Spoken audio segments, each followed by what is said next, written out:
slow. Take it easy. Absolutely nothing can prepare you for this 500-mile drive. Spectacular crashes, surprises. You'd be lucky to make it all 500 miles. Crazy, fast, and risky. Because the wrath of Talladega finds everyone. 3 wide. Locked together.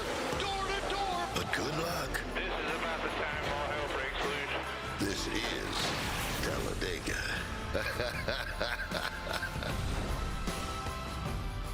Look at that full infield and packed grandstand. Welcome to Fox's coverage of the Geico 500 from Talladega, Alabama.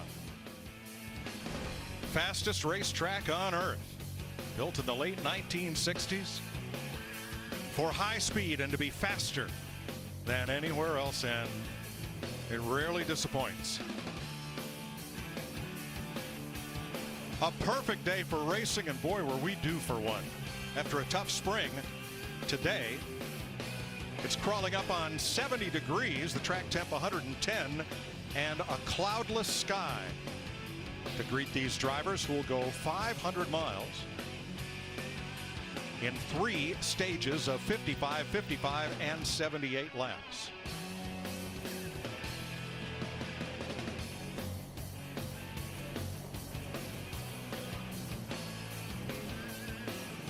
Radio issues on Kurt Busch's car.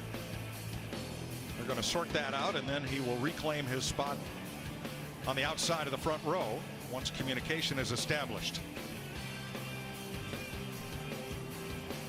Electronics are a crazy thing, aren't they, Mike? They work 1 minute and the next minute they don't.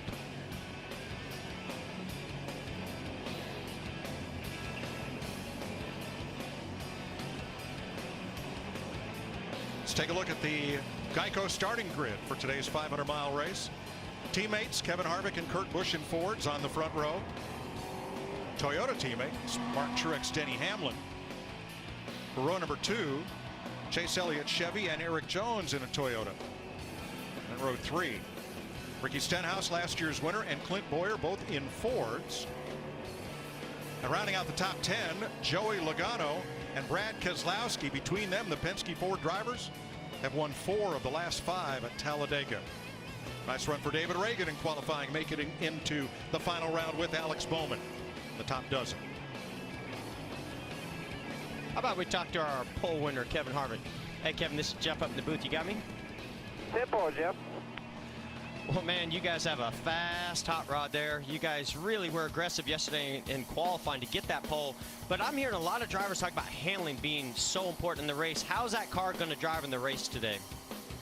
Well, in race trim yesterday in practice, it drove fine, so you never really can tell exactly where you need to be handling-wise until you get the whole group. So if it's not right, we'll adjust on it. You know, a lot of the Hendrick cars were really aggressive in Daytona and seemed to race well. So we'll see where that handling falls and go from there. Well, all of us got to watch you from home by you doing the broadcast yesterday. So I'm curious, did you learn anything up in the booth yesterday that can help you for today?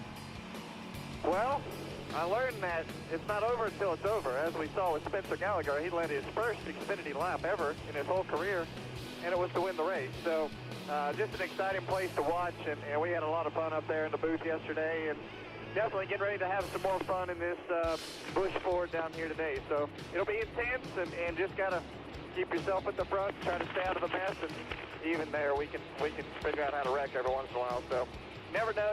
We're going to be on offense today and go from there. Oh, yeah. Well, we're not going to be able to miss you in that paint scheme today. Have a good one. Thanks.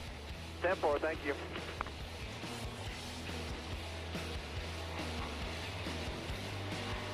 That plaid is fast. That plaid flannel on Kevin Harvick's car starting from the pole.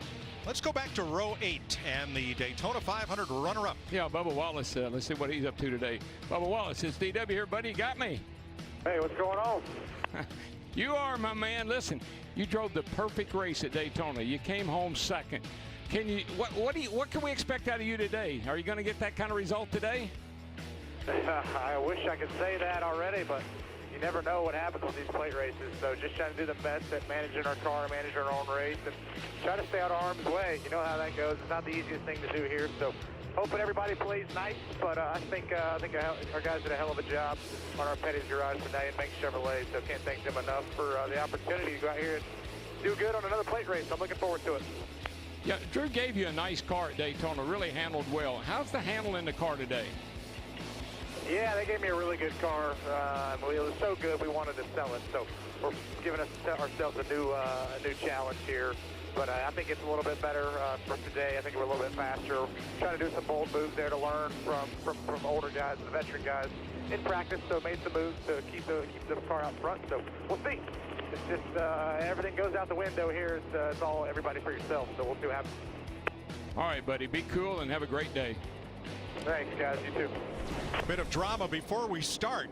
They have checked the radios in Kurt Busch's outside pole-sitting car, and they are working fine. Now, those radios are wired to the driver's helmet. There's a microphone boom, and then hooked up to earpieces that also have a juncture to that harness at the helmet, and there's a switch on the steering wheel to activate the transmit button on the radio. All of those are being replaced. You can't run this race without radios. Let's get other pit road late breaking stories, beginning with Jamie Little. Good afternoon, Mike. Well, 1 year ago, Ricky Stenhouse Jr. realized his dream of winning a Cup Series race. That car he drove into victory lane here at Talladega, while owner Jack Roush gave it to his driver. He owns it, and right now it's sitting in the Roush Museum back in North Carolina. As for the car today, I talked to his crew chief, Brian Patty. He told me he doesn't feel like it has that same raw speed, but he has confidence in that driver. They can get it done today, but he said the key is keeping his driver patient, keeping him calm, and keeping him focused start to finish. Vince? Well, Team Penske has won 4 of the last 5 races here at Talladega, and Ryan Blaney hopes to contend or keep that trend rolling again today. He's never won on a restrictor plate race, but he's been close, including runner-up at last year's Daytona 500. Now, he rolls off deeper in the field, but they set up the car more for race comfort and stability rather than qualifying speed, so they're confident they'll be able to get to the front. Yesterday, Blaney was part of our drivers-only telecast, and he was the reporter in victory lane doing the winner's interview. Hopes to be back in victory lane today, but this time is the one being interviewed as the winner at Talladega. Matt? Vince, no driver's been more excited about coming back to Talladega than Eric Almirola, half a lap away back in February of winning the Great American Race at Daytona 500. Different race car than he had at the 500, but a mechanical issue during qualifying forces him to start at the back. Now, he's not going to be the Lone Ranger. There is company back there with Jimmy McMurray, but he told me intensity is certainly going to be high with the concern of possibly losing the draft. Look for the 10 car to head his way to the front quickly. Now to Alabama's favorite crew chief, Larry McReynolds. Yeah, Larry man, in Friday's practice during the draft, we saw speeds at almost 204 miles per hour. You heard Mike Joy talk about Jamie McMurray's crash on the back straightaway. NASCAR decided after that we needed to make a change. Now, it was a small change, but it was a change, and it had to do with the restrictor plate under the throttle body. Let's go to our Ford Performance cutaway car, and let's talk about the restrictor plate. It goes right underneath the throttle body, and what it actually does, it restricts airflow. It cuts the horsepower back. Now, last year at Daytona, we were with a 7/8 inch, but what they did, they reduced it by a 64th of an inch to 55/64. Maybe it doesn't sound like much, but it's about 12 to 14 horsepower. But in my book, I feel strongly it will not make a difference in the racing here today in the big pack racing. Let's take a look at our race analysis now. 188 laps, 500 miles. The stages, 55, 55, and 78. Pit road speed, 55 miles per hour. The fuel window, a little better with this smaller restrictor plate than last year, 46 to 50 laps. Now, going to the rear of the field, Jamie McMurray, Ty Dillon, Daniel Suarez, Ryan Newman for backup cars, Eric Almirola in that 10-car unapproved adjustments, and Mike Chase Elliott, who had a great qualifying effort to the rear, an unapproved tire change. Thanks, Larry. The field is split in 2, so drivers have a pace car at the beginning of each of those 20-car packs to plan their pit road speed.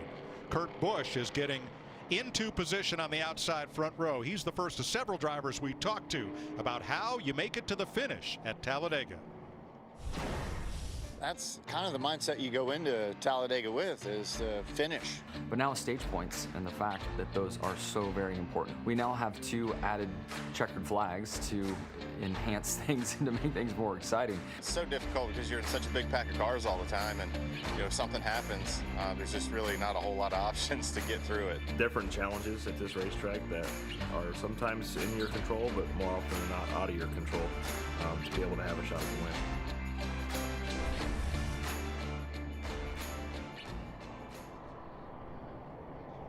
Now the field forming up without Kurt Busch, who is making a lap to come around and catch up the field.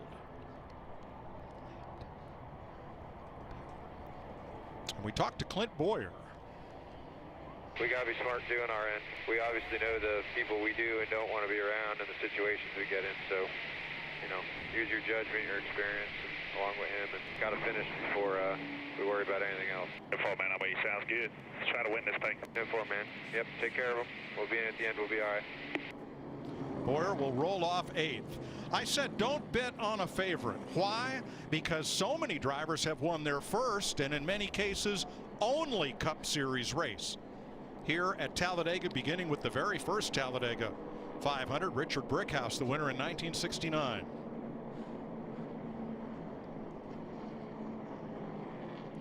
Phil Parsons, the last to do that, 1988.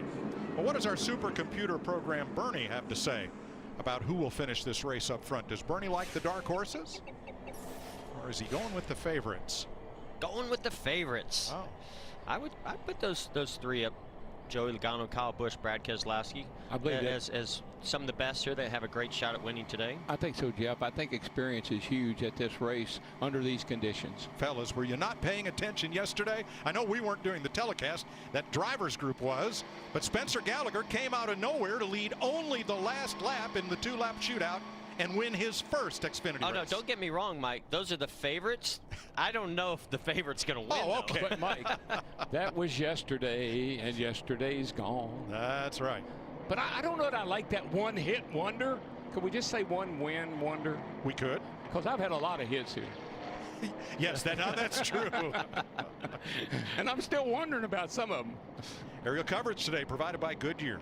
Everything they learn making tires for the grueling demands of NASCAR inspires what rolls into yours from Goodyear, official tire of NASCAR.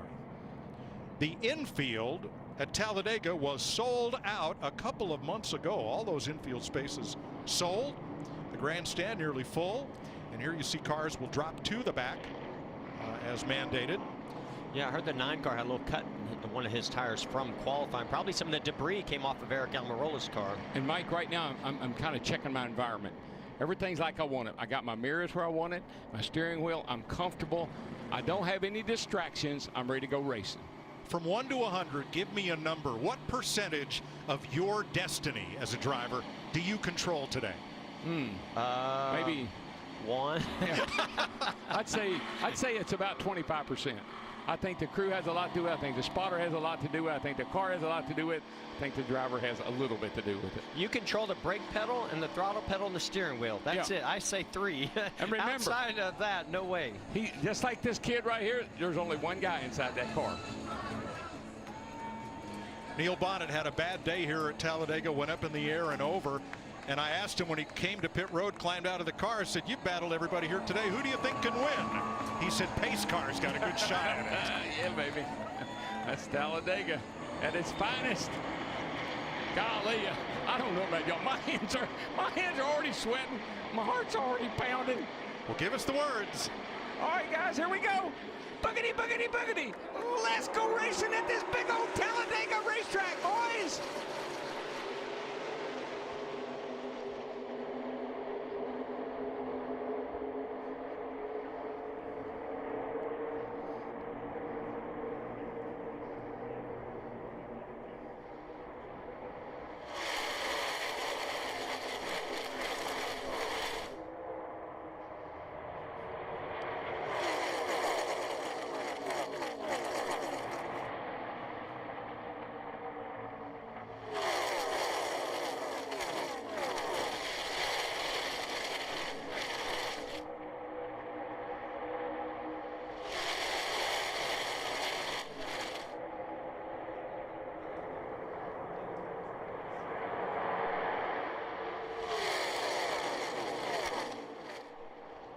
Pole sitter Kevin Harvick leads lap 1 from teammate Kurt Busch. Martin Truex Jr. in third. Last year's winner Ricky Stenhouse fourth. And Mike, we just went 2.6 miles in one lap, and the spotters are always saying, calm down, settle down, take it easy. Now, the one driver that I think is going to be aggressive is this guy, Ricky Stenhouse Jr. He tried to move outside to make a move, and it cost him. He actually got taken 3 wide by Denny Hamlin. He's going to the back. He might have had a little bump there going into turn 1 from another car. Yeah, Mike, and these guys across the board said, I cannot stand anybody touching my car. That's how edgy these things are right now. But it's also how these cars draft. We saw this in Daytona. They get bigger runs than I've ever seen here, maybe in the last 15, 20 years. Because of that lower spoiler, the amount of speed they're carrying, they really get a big run. It's hard to block that. Ricky Stenhouse just went from 4th to 23rd. Wow. Just like that. Ty Dillon wearing our Fox Visor cam.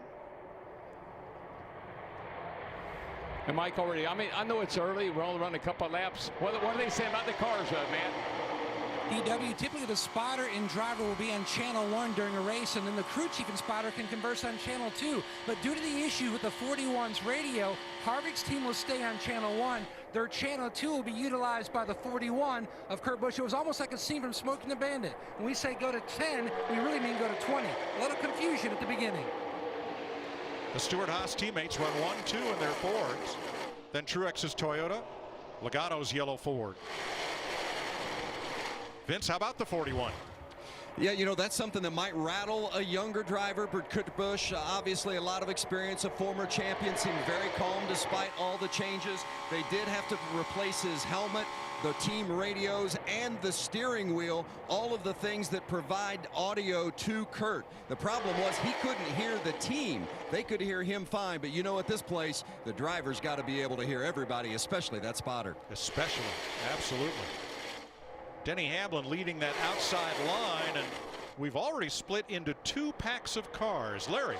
Yeah, this first stage is 55 laps. And remember what I said about the fuel window. 46 to 50 laps. We saw it last year in stage racing. We saw it in the Daytona 500.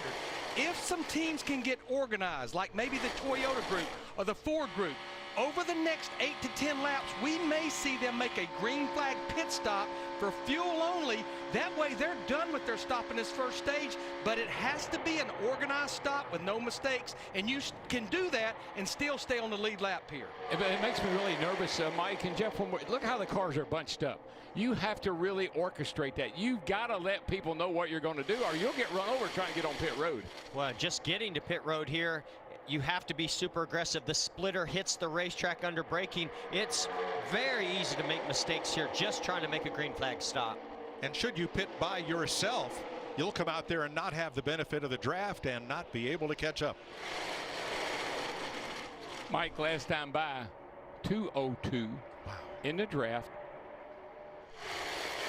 Had a good bit of rain here Thursday and some weepers on Friday at the intersection between the track and the apron. That is all dried up now. Beautiful day to race. Track in perfect condition. Teammates up high. That's Denny Hamlin and the 20 of last year's Rookie of the Year, Eric Jones. Joe Gibbs Racing teammates. David Reagan with them in the 38. I really thought with Denny Hamlin leading that outside charge that they would be able to move forward and maybe, you know, take a shot at the lead, but they're actually following back. The inside lane's far more organized and carrying more speed. I think Hamlin's just pretty happy right there. There's not anybody in the outside lane except him, a few cars behind him now. I think he's just being comfortable and safe. Eric Jones just left him and went to the bottom.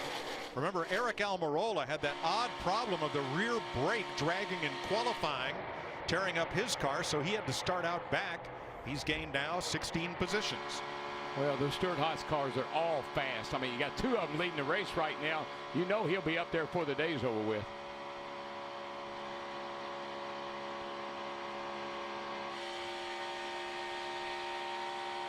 Riding with Martin Truex.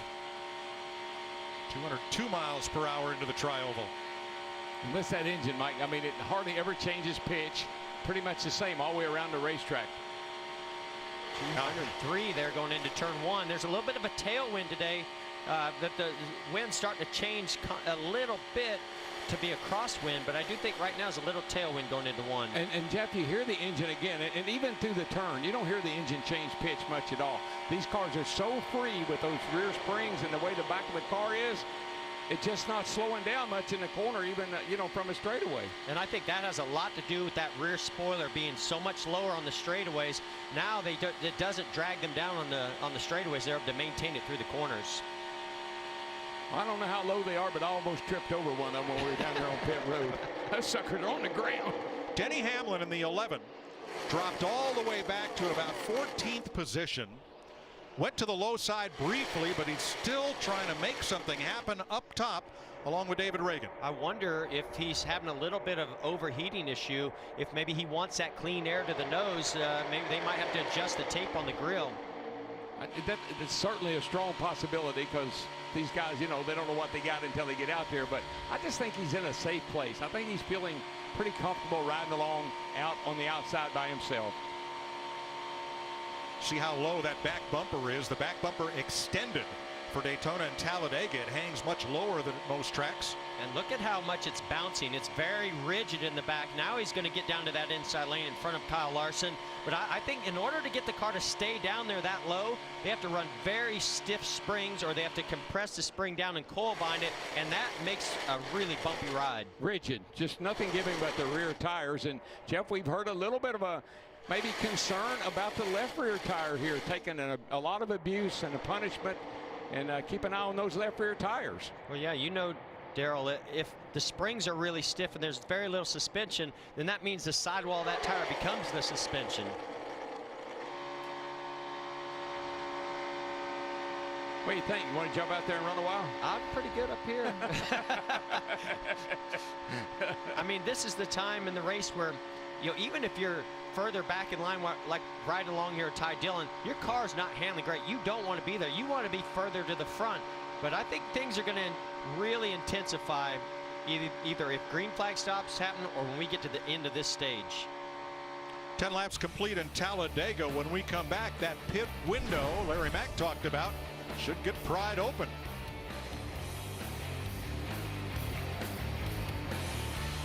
$13 complete, pit road open, 12 cars are in. Matt. A lot of fakes up and down pit road, but guys on the wall. Kevin Harvick, Justin White tops him off with fuel, as does pretty much everyone. Well, that's the first salvo of green flag pit stops. Drivers thinking if we go green the whole rest of this stage, they can make it from here. All Fords and one Toyota, I think, was in that group. Here come the rest of the Joe Gibbs Toyotas. And Larry, we've seen this so much over the last couple of years. Manufacturers all trying to work together to get in and out of the pits and on the track as well. Vince, what you got, buddy? The 20 of Eric Jones came in, and like the others, fuel only. You see, I'm having to get a little bit of a trouble getting him pushed off. Now the 11 of Hamlin is in, Jamie. Denny Hamlin was just playing around out there, seeing if he could start the second line. Car is good, really loose, Matt. 18 already topped off. Matt Tyrrell topped off that car. Not much conversation about the balance, but we're hearing a lot of guys talking about free, especially all four. Boy, penalties here will bite you. Kurt Busch too fast entering. And that will require a drive through pit road at pit road speed, which is less than 1/3 race speed. And Mike, you're going to see right here, the 41 car is going to dive under their leader here, the 4. And look how much faster the 41 coming to pit road. Yeah, the rear tire started locking up. He lost control. He was just trying to hold on. I think, and he's got an early pit. I think I understand what he was doing, but nonetheless, really got on there hot.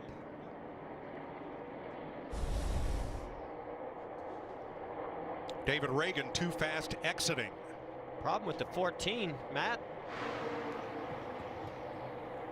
Early on, the priority was just trying to get to the low line for Boyer. You can see them extra time there on the right. He is away. Yeah, pretty sure he must have had a tire going down.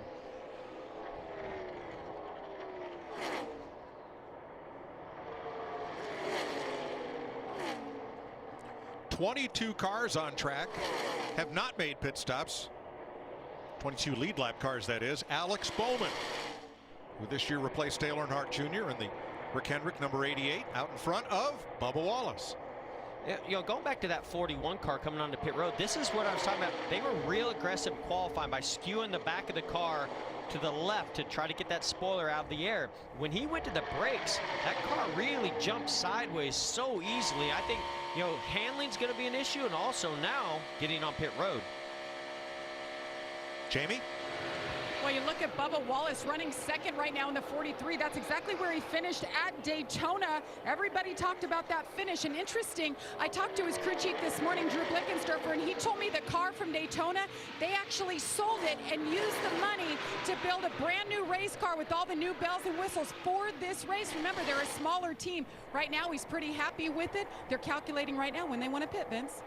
Well, how about the rookie William Byron? Started 17th up to 3rd. Remember, it's just his 10th Cup race in his young career. His first time running a Cup car here at Talladega. Right before the race, his crew chief Darian Grubb leaned in and had a conversation with William. I asked what was the conversation, and he said the message was one thing: take what the track gives us. That's all we want to do. That will allow us, hopefully, to be there at the end, and that's the goal. That is great advice, because the average age of the front four you're looking at right here, 23. Yeah, that's a bunch of rabbits right there with a bunch of hounds chasing after them. Chief among the hounds, 5th place, Jimmy Johnson, at age 42, 7-time champion. NASCAR's youth movement runs out front at Talladega after 18 laps.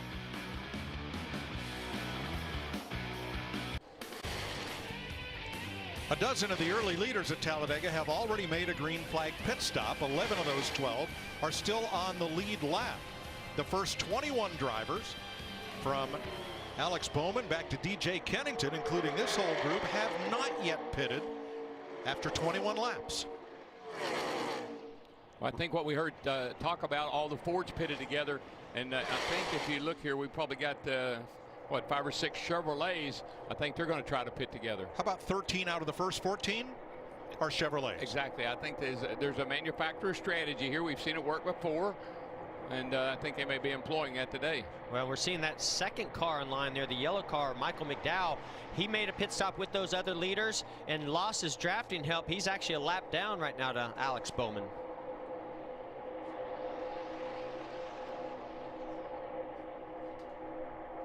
All right, let's check with Matt. Several cars reporting temperatures running a little bit high before that stop. Brad Keselowski says his continues to climb. His spotter, Joey Meyer, was looking to see if possibly debris was on that grill, and if so, to try to hook up with someone to get behind to change that air pressure to get it off. Well, there you see it, a piece of plastic on the front end of Keselowski's number 2. It won't come off. It'll stay right there until he gets a car just in front of him, and the air pressure differential will lift that from the grill. Keselowski is the highest car in the running order that has already pitted. He's in 17th place.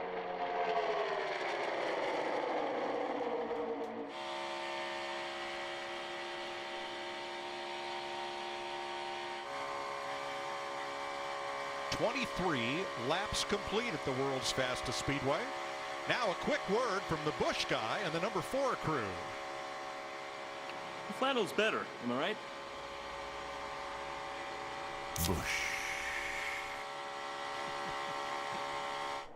There he is. And there's the Busch guy up on the pit box. We know flannel is fast. Kevin Harvick put that car on the pole, and after his pit stop currently runs 25th, right behind Ryan Blaney. But remember, now the first 16 cars have not yet been to pit road, and we've been green since the start of this race. Larry Mack?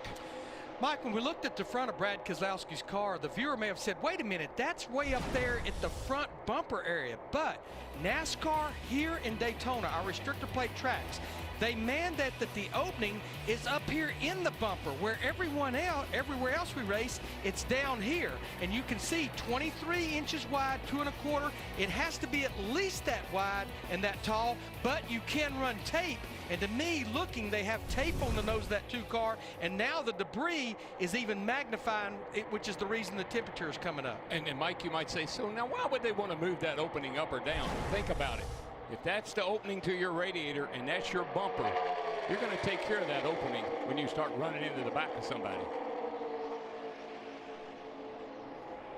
That group of cars has mostly all pitted under the green flag back at lap 13 or 14.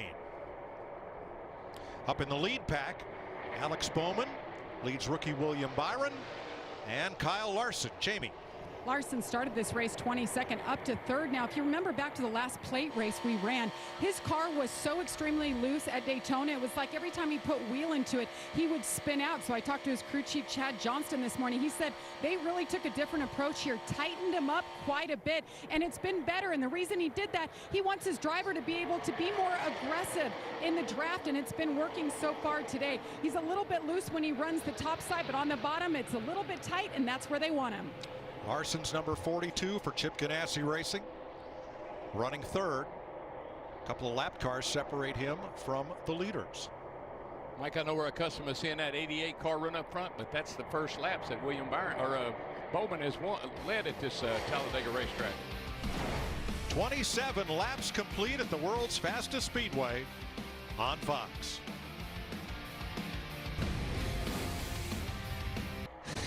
Monster Energy NASCAR Cup Series Racing Geico 500 is sponsored by Monster Energy, official sponsor of NASCAR.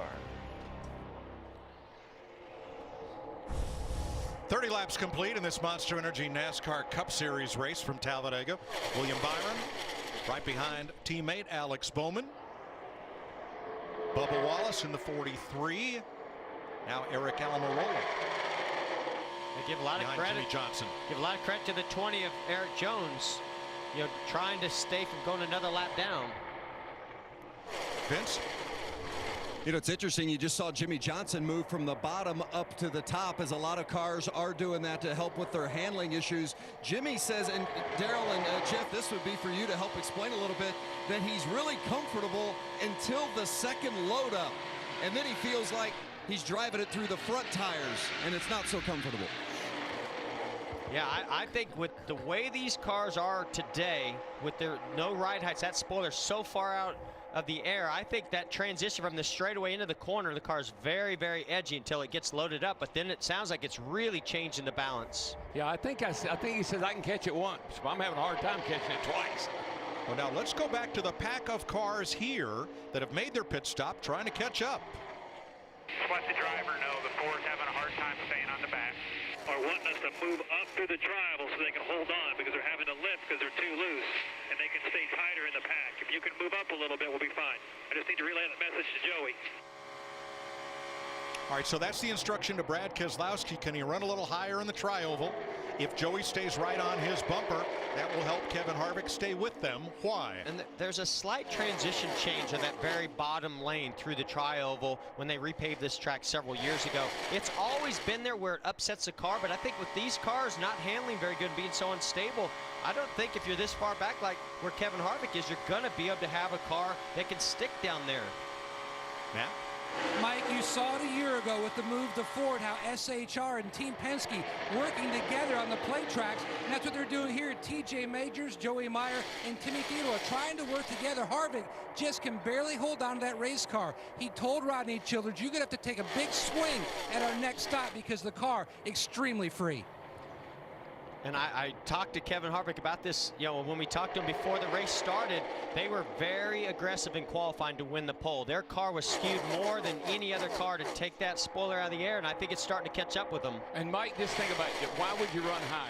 It's a bigger radius. You don't have to turn the wheel so much. You can turn the wheel a lot less, which means that back end's going to stay under you a little bit better if you don't have to turn that wheel so hard. So there is the group that pitted. They are on the back straightaway. They are about half a lap behind the leaders, who have not pitted in these first 34 laps. That's 14 cars strong, from Alex Bowman back to Brendan Gaughan in the 62. And one of those cars is the car you saw flipping on Friday, Jamie McMurray in the 1. Jamie Little. These race car drivers and what they can overcome mentally and physically. Jamie, I believe it was 6.5 barrel rolls on Friday. First time he's ever flipped over like that in a race car. He said today his eye sockets just still a bit sore, body overall sore. But he was ready to get back to business, back to work today. His crew chief Matt McCall, I asked him this morning, you know, the concern for his driver being in the backup car. He said, we don't have any concerns, right? And this is what happened on Friday during second practice. But Matt McCall told me his expectation of his driver today, he knows, Jamie, he said, I expect him to stand on the gas and go for the win. So that exactly is what he's doing. Started in the back of the field today and now running top 10. That's tough. That was a scary moment. It is, Mike, and not only was it the flipping and I'll let it goes on the driver inside the car, he got hit hard in the driver's door by the 31 car of Newman, so he got a double whammy. There he is riding 7th, just in front of Ty Dillon. Alex Bowman leads at Talladega 35 laps in.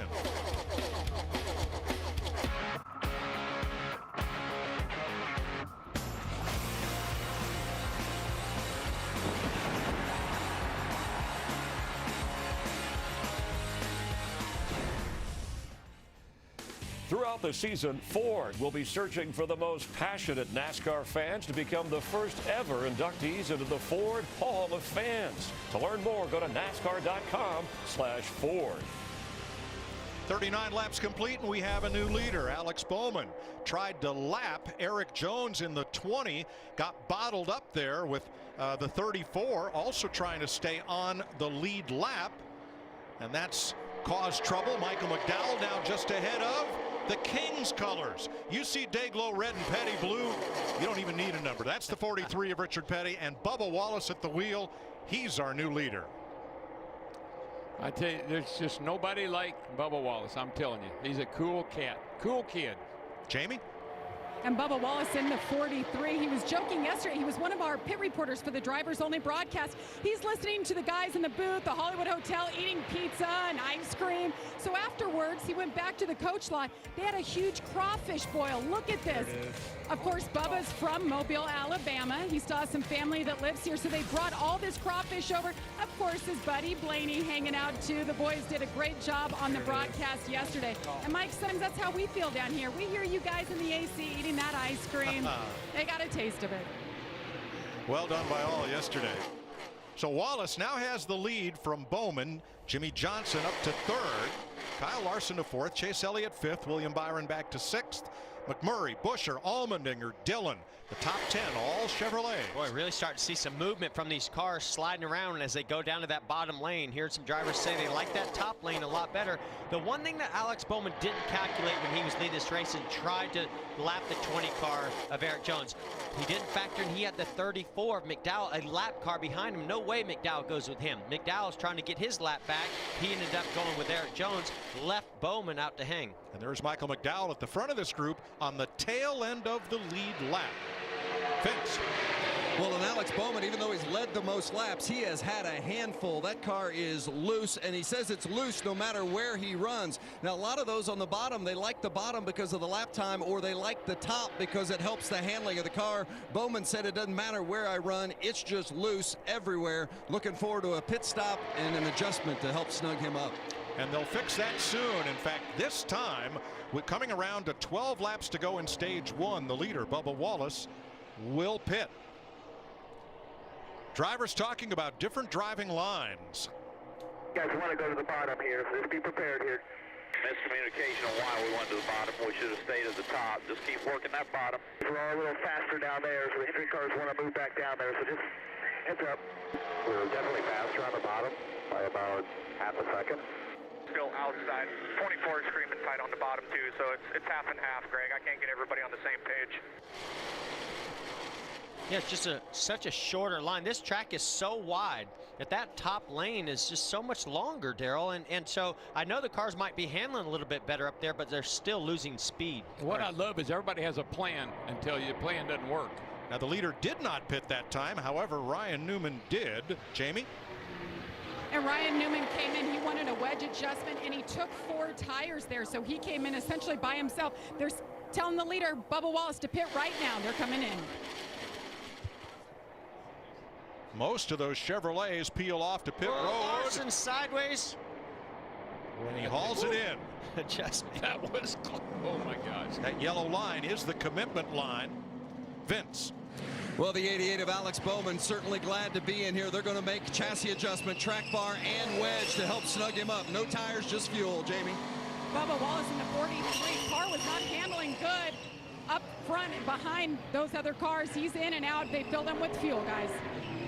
See very few tire changes on that round of stops.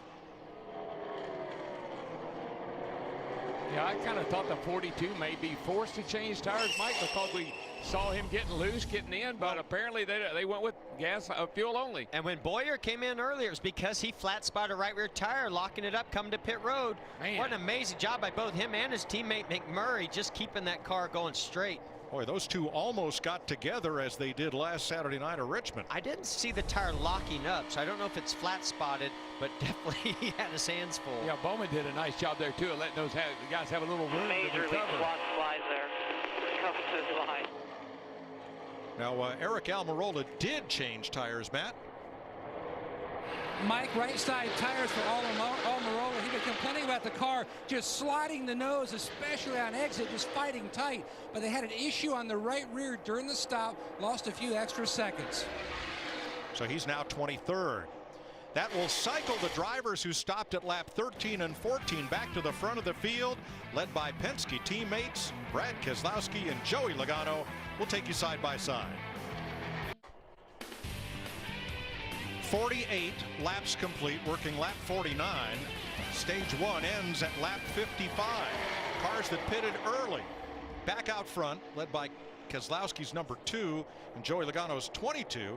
The 41 of Kurt Busch had to come down pit road a second time because he was too fast entering on his pit stop. So he is on the tail end of the lead lap and trying to stay in the free pass position. That battle is David Reagan and Brendan Gaughan to be the first car one lap down. And Mike, there's no question why that 41 car is so fast. I mean, look how much it's skewed to the left. That is a lot to try to race that car around here. That makes that car pretty loose. Hey, Larry, something I found interesting, we saw those other leaders stay out a lot longer than the leaders that came so early. They didn't take any tires. I thought they might at least take 2 tires so they maybe didn't have to stop at the brake, or at least take tires at the brake. Well, I did see some drivers that did take just rights, like Eric Almirola, Jamie McMurray, Daniel Suarez, as well as William Byron. So you may feel like they have a little different strategy when it comes to the end of this stage here in about 6 laps. But one thing I'm seeing, remember that spoiler being down hurts the drivability of the car. Getting it up helps it. Everybody on their adjustments, including Greg Ives with Alex Bowman, they basically are raising the rear of the car. We've seen so many mistakes on pit road, and these guys learn from their mistakes. I was just watching the 48 crew on our Eagle system. Now remember, you can have 4 crew members and a fuel man. Watch the fuel man right there. But look at these 2 guys. They're just running safety for the fuel man in case he can't get the can out. They are there to keep that can inside that box. So you learn from your mistakes, and I don't think anybody's better in the business than doing that than Chad Knaus. And his car with Jimmy Johnson aboard is the first of the cars that did not stop until lap 44. He's in 10th place. Larry, it's just those details. It's the little things that so many people overlook. The blind obvious. Brad Keselowski out front. Here's Matt. Mike, something new in 2018, engine limitations and having to use an engine for a second time. That's been the focus for Brad Keselowski. They right now currently 20 degrees under where they need to be temperature-wise, but there is concern. Don't want to be running our engine temps close to limits here, Brad, so if pushing him is making our temps high, I want to move out. We're fine right now. We're 20, 30 under. Just keep it there. It's time over temperature. Take care of it now early in the race. You got it, bud. You got it. We're doing good. It's that temperature that just kills an engine, particularly with restrictor plate engine. Well, and these engines they're going to try to use in Daytona, so even more reason to take care of it. Now, we got another same situation that we had before, where we've got the car leading this pack is actually just trying to stay in the lead lap of Kurt Busch. Had an issue earlier on pit road speeding. Now he's leading this group. Now these guys have to decide, are we okay with him leading in our group, or do we want to try to pass him? Well, if that was him and a Ford running second and a Ford running third, I might help him work together a little bit. But third is a Toyota. 4th and 5th are also Toyotas. and then 4 more Fords, and then a whole bunch of Chevrolets. When we get to 2 laps to go in the stage, when they come around, pit road will close. And we'll have 2 laps left in stage 1. Let's go back to 17th place in our Daytona 500 winner, Austin Dillon. Jamie? Yeah, and on that last run, Mike, he was a little bit tight. He just didn't have the turnability in the corners that he was looking for. So on pit road, they didn't take tires, they took fuel, and they made a track bar adjustment. Now, we haven't heard that term on pit road in quite some time because these drivers now can adjust those track bars from inside the car, but not here today. I'm going to throw it to Larry Mack. Why would NASCAR take those track bar adjusters out of the car here, Larry, and make the pit crews adjust during the pit stop? Jamie, at Daytona in February, when we went to the no ride height rule, they gave them the driver adjustable track bar, but they were using it more than tuning the race car. They were using it to basically skew the car and get the right side of the body and the spoiler out of the air. NASCAR took it away for this race here. Wow, this stage cannot end quick enough for Bubba Wallace. He has run out of racetrack. He is that close to the wall all the way around. Look for some big adjustments coming to that 43 car when this stage ends. Yeah. And look for some possible moves for the win here of this stage 2. Those playoff points are big. Look, there goes Denny Hamlin going to try to make a move. Can anybody go with him? Hey, Jeff, I talked about guys raising the rear of the car. They actually lowered the rear of Bubba Wallace's car, and I think that's hurt the handling of that race car. Best thing Keselowski has going for him right now is his teammate Joey Logano behind him. Probably won't make a big move here. Always love it when somebody said, well, why didn't you pass him? Well, did you ever think about he was faster than me? I just couldn't. I'd like to. Here they come for stage 1. Kurt Busch stays on the lead lap. Brad Keselowski, Joey Logano, Martin Truex, Kyle Busch are the front 4. As the green and white checkers wave to end stage 1. Brad Keselowski picks up his 4th stage win of 2018, tied for the most with Kevin Harvick. Hey guys, how you doing? I'm Matt Holzbar, tire carrier on the 34 Ford Loves car. We came in on lap 13 for fuel only, went off without a hitch, and we're back out there waiting to see how this cycles out for the stage. And his driver, Michael McDowell, 18th position on the lead lap, as are the first 25 cars. Kurt Busch stayed on the lead lap with that run to the flag. David Reagan maintained the position, first car 1 lap down, so he will get the free pass. Pit road will be open. Will there be anyone who doesn't want tires? Doubtful. I know what I would want. Yep. Ty Dillon came in early with a problem with his left rear tire. Now let's go in the pit with our CR, presented by eBay Motors.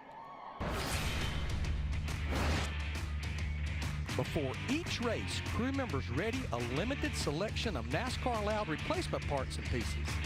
In the event of contact, crews will have 6 minutes to complete the repairs on pit road, so having replacement components ready is a must. You might not have a fully stocked pit crew at home, but you can find virtually every part to repair or upgrade your ride on eBay Motors.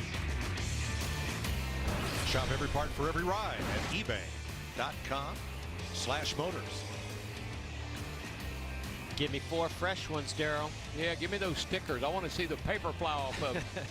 Yeah, guys, I could not imagine they won't all take 4 tires, and I'm sure a lot of them are looking forward to making some serious adjustments.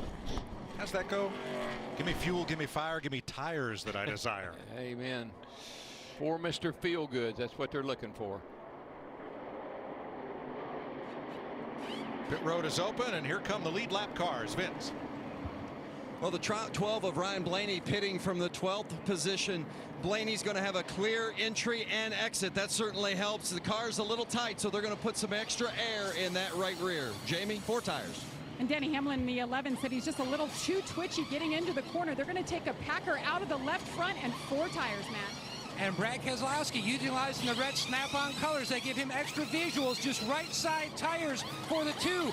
Also, 2 tires for the 22 is the game plan of Logano, his teammate, the 78 of Truex. Way too free, especially entry into 3, but he was good everywhere else. Keselowski wins the Sunoco race off pit road from his teammate Logano, Paul Menard, William Byron.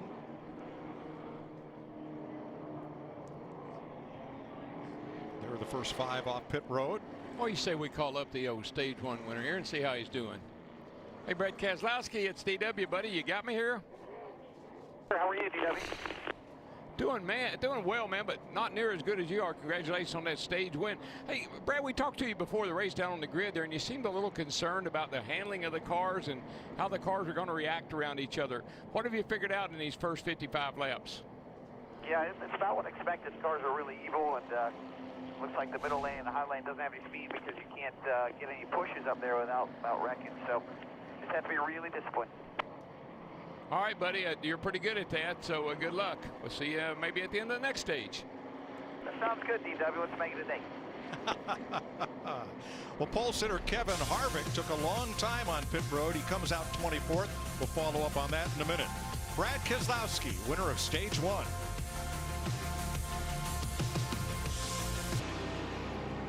Getting ready for stage 2 at Talladega, and 2 of the sports stars had difficulty or long stops during this sequence. First, Kevin Harvick.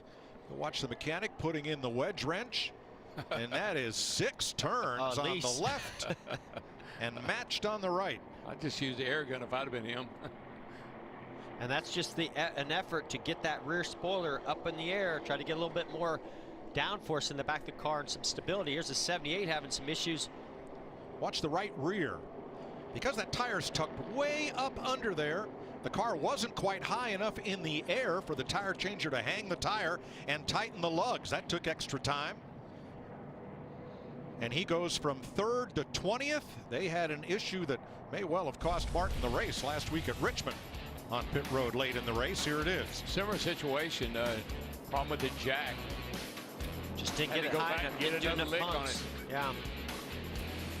Is that Martin steaming? Or is that the car? I'd be me if I was driving that car. I'd be me. Truex will restart 19th, 20th, 10th row. Back there. And Mike, you asked that question. On a day when a car's maybe not so good, you can let that go. But on a day when you had a shot at winning that race and that happens, not so easy to let go. Guys, I just question those just changing right sides, but what I do like is what William Byron's crew did, McMurray and Suarez. They did just less because they had changed rights late in that first stage. All right, we'll see how it plays out here. The Penske teammates, Keselowski, Logano, on the front row as they approach the Geico restart zone.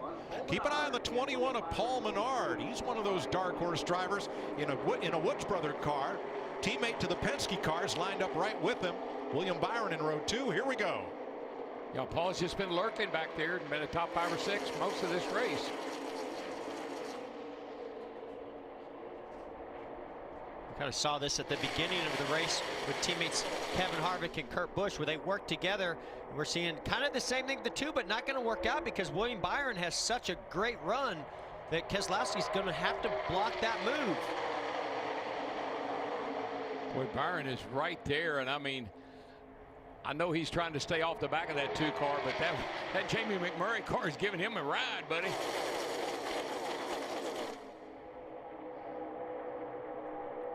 He's going to get to the outside of our leader, Keselowski. William Byron going for the lead here at Talladega. What about that? Him and Darian Grubb, they got that old 24 car wound up today. Whoa! Oh, he's going to try to get down and block that inside move. Oh, that was close. Byron, no stranger to restrictor plate racing, won the Xfinity Series race at Daytona last July. I like it. These guys have some fresh rubber, a little bit more grip, more stability right now, so they're being more aggressive. Boy, that 1 car McMurray, he looked like he was really, really loose coming off turn 2 there. Chased it all the way up the hill. The college sophomore, 20 years old, didn't start racing till he was 15. That's old by today's standards. But here he is in the lead. McMurray got a nice shove from the 11 of Denny Hamlin as they went off into turn 3. Boy, I really think that 1 car, though, of McMurray's, it looks free to me. It looks like he's just sliding off the corner.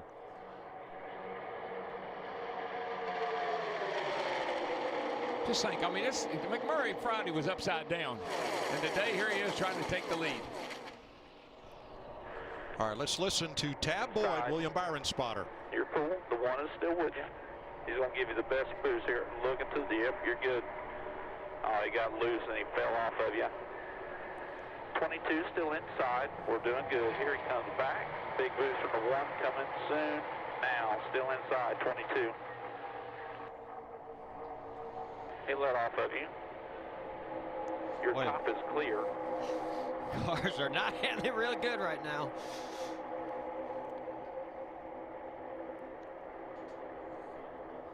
Don't you love a spotter like that? Not excited, calm, cool. That means so much to the driver. Truex on the outside, trying to rebound from the difficulty on the pit stop, trying to make a third lane work here. Still top of 3, top of 3. I would imagine that 20's probably going to try to jump up in front of you down there, but just inside only, 88. That's Clayton Hughes. Clayton Hughes, yeah. When things are so intense in the car, you need that calming voice. If they're excited, you're going to get even more excited, and that's when you're going to make mistakes. Boy, that 78 is trying to, he drove by the 20, tried to get to 48, but got cut off. Things have, intensity has picked up a little bit. You see 78 again, looking at outside. Yeah, but nobody's going to go with them. Now remember, he's got 4 tires, and not that many of the leaders took 4. 3 wide, 38's 2 back. The 20 should jump up here with you. Yeah. Still 3 wide. Still 3. Still 3. Got help with you now. Got help with you. Help with you. Still top of 3. Top of 3. Ooh, something happened to the 12. The yellow car of Blaney backing up there to the 20 of Jones. That shuffles the mix a bit. Yeah, he's in that sucker hole. I think when you get in there, you got air from both sides. It really buffs the car around. 20. Can be a little confusing at times. There was a period of time where on these restrictor plate tracks, you wanted to be in the middle. That's the lane that would move. Boy, with the way these cars are driving today, I don't think that's where you want to be.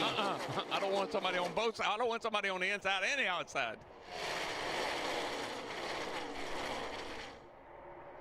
Kyle Busch has crept up to the 4th spot on the inside, battling William Byron's number 24. Busch going for his 4th win in a row.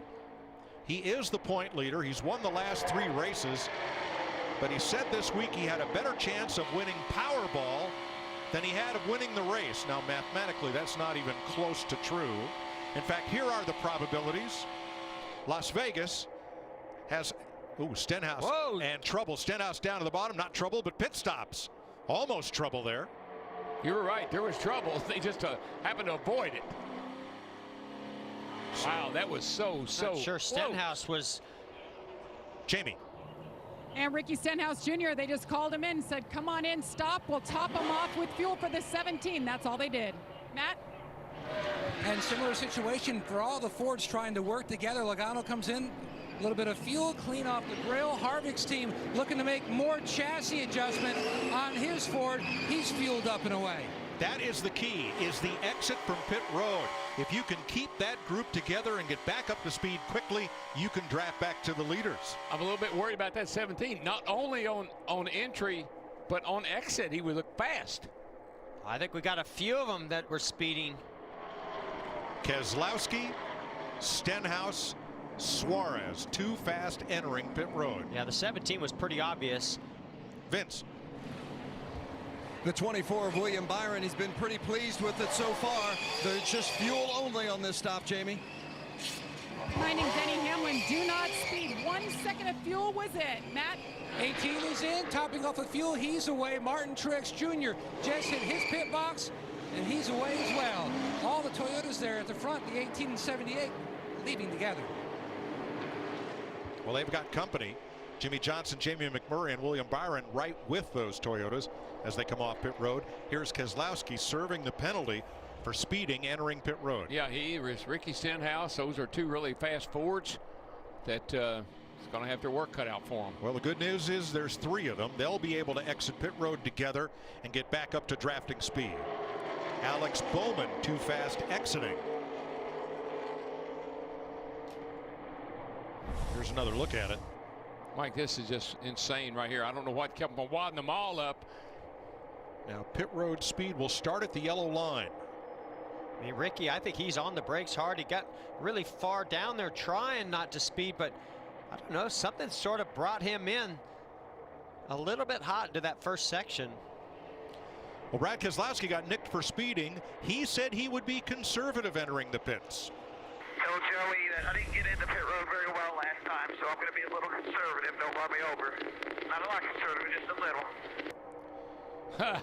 Maybe so that not was conservative. Quite enough. Tell Joey to remind me. New leader, Matt DiBenedetto. In the Go Fast Racing, number 32. Pitted back at lap 43. And he's out front. Check him out there, Mike. The people's racer, Matt DiBenedetto, has raced his way to the front of this track at Talladega. And I'll tell you this, guys, he has a knack for plate racing. He always pushes that car to the front, has himself a chance to get a great finish. Looking forward to the rest of this race and see how he can do. Michael, I agree with you 100%. I believe this kid is destined for some really great things. I don't know what's going to happen in his career, but he gets so much more out of that car than that car has in it. The other drivers who have not stopped, Brendan Gaughan on the tail end of the lead lap in the 62, and rookie Timothy Peters in his first Talladega Cup start. One lap down. Matt DiBenedetto, the leader. Joey Logano, Paul Menard, Chase Elliott, and Kyle Busch are the front five. Crash back straightaway. Eric Jones up into Jamie McMurray, who collects Trevor Bayne in the 6, and it's on. Oh, hard Bayne on left hard side hit. Martin Truex involved. Kyle Larson. And we're under caution. You saw McMurray. You'll see him. He gets involved in this. It almost looked like his wreck from Friday. Starts off that way. Right across into Truex. And then Bayne in the 6 to the inside barrier.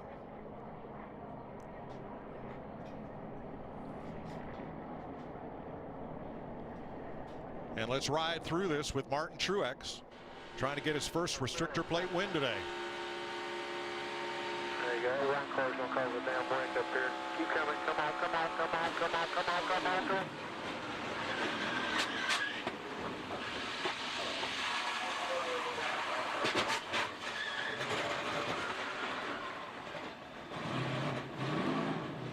Now this group started to clog up between turns 1 and 2. Let's go back to the entrance at turn 1. Yeah, the 9 of Chase Elliott put a big block on the 18, but the 18 had so much momentum. Now he's stuck in the middle. But keep an eye on that 20 car. Something sort of drags him up the racetrack. Maybe it's, he got flipped on the apron a little bit. I think he got on the apron a little bit. He tried his best to get out of the gas and keep it from getting into the 1 of Jamie McMurray, and then they made contact.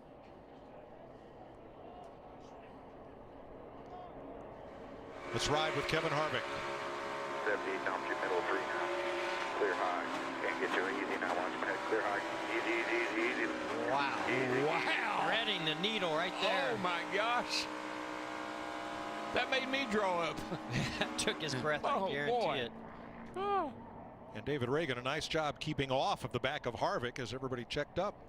Yeah, I'd seen the 20 car wiggle earlier when he was trying to stay on the lead lap. That car was pretty loose in the back, even earlier. Yeah, there were a bunch of those cars right in there, the 20, the 1, they were all a little edgy. We'll ride with Kyle Larson. Still inside. Stack up, check up, check up, check up. Come down, come down, come down, come down. We're in it, guys, here. We're in it. Lock it down.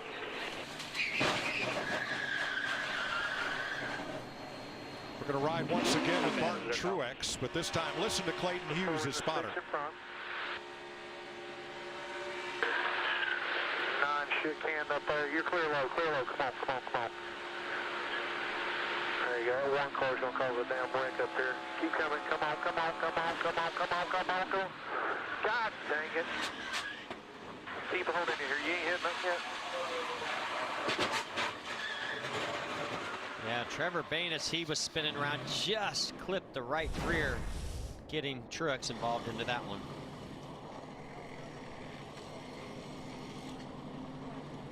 Here's Martin Truex. Got hooked in the right rear again. 1 car. just, man, he just barely got me. I tried to get last. Talladega. That is Jamie McMurray's car. I believe NASCAR is going to require him to have that tail panel on there, rear bumper. It is mandatory here at Daytona, Mike, absolutely. But where is it, Larry? Is it out there sitting on the back straightaway? I would say that's probably where it is, or somewhere over the fence on the back straightaway. Yeah. It's in somebody's grill, probably. His teammate Kyle Larson didn't fare a whole lot better. That might be part of it right there. Yep. I love like Martin Truex Jr., though. He said, Talladega. There it is. That's it. Bring that back to the pit. Yeah, that's his. And here he comes to get it. Well, not now, but. And Larry, would they allow him to replace that piece with a different panel? I think that's one of the parts that they can. If it's a mandatory piece, I think it is that they can replace it, Mike. Cowl flap repair on Truex's car. I'm not sure that's his biggest problem. It's just part of the problem. Eric Jones slews sideways into Jamie McMurray, then into Trevor Bayne, and then the wall. Bayne comes across and into Martin Truex. Kyle Larson gets collected. And we're under caution. Absolutely amazing that the four Kevin Harvick, even when he threaded that needle, that car didn't come around to the left and get into the outside wall. He didn't panic. Just drove through it.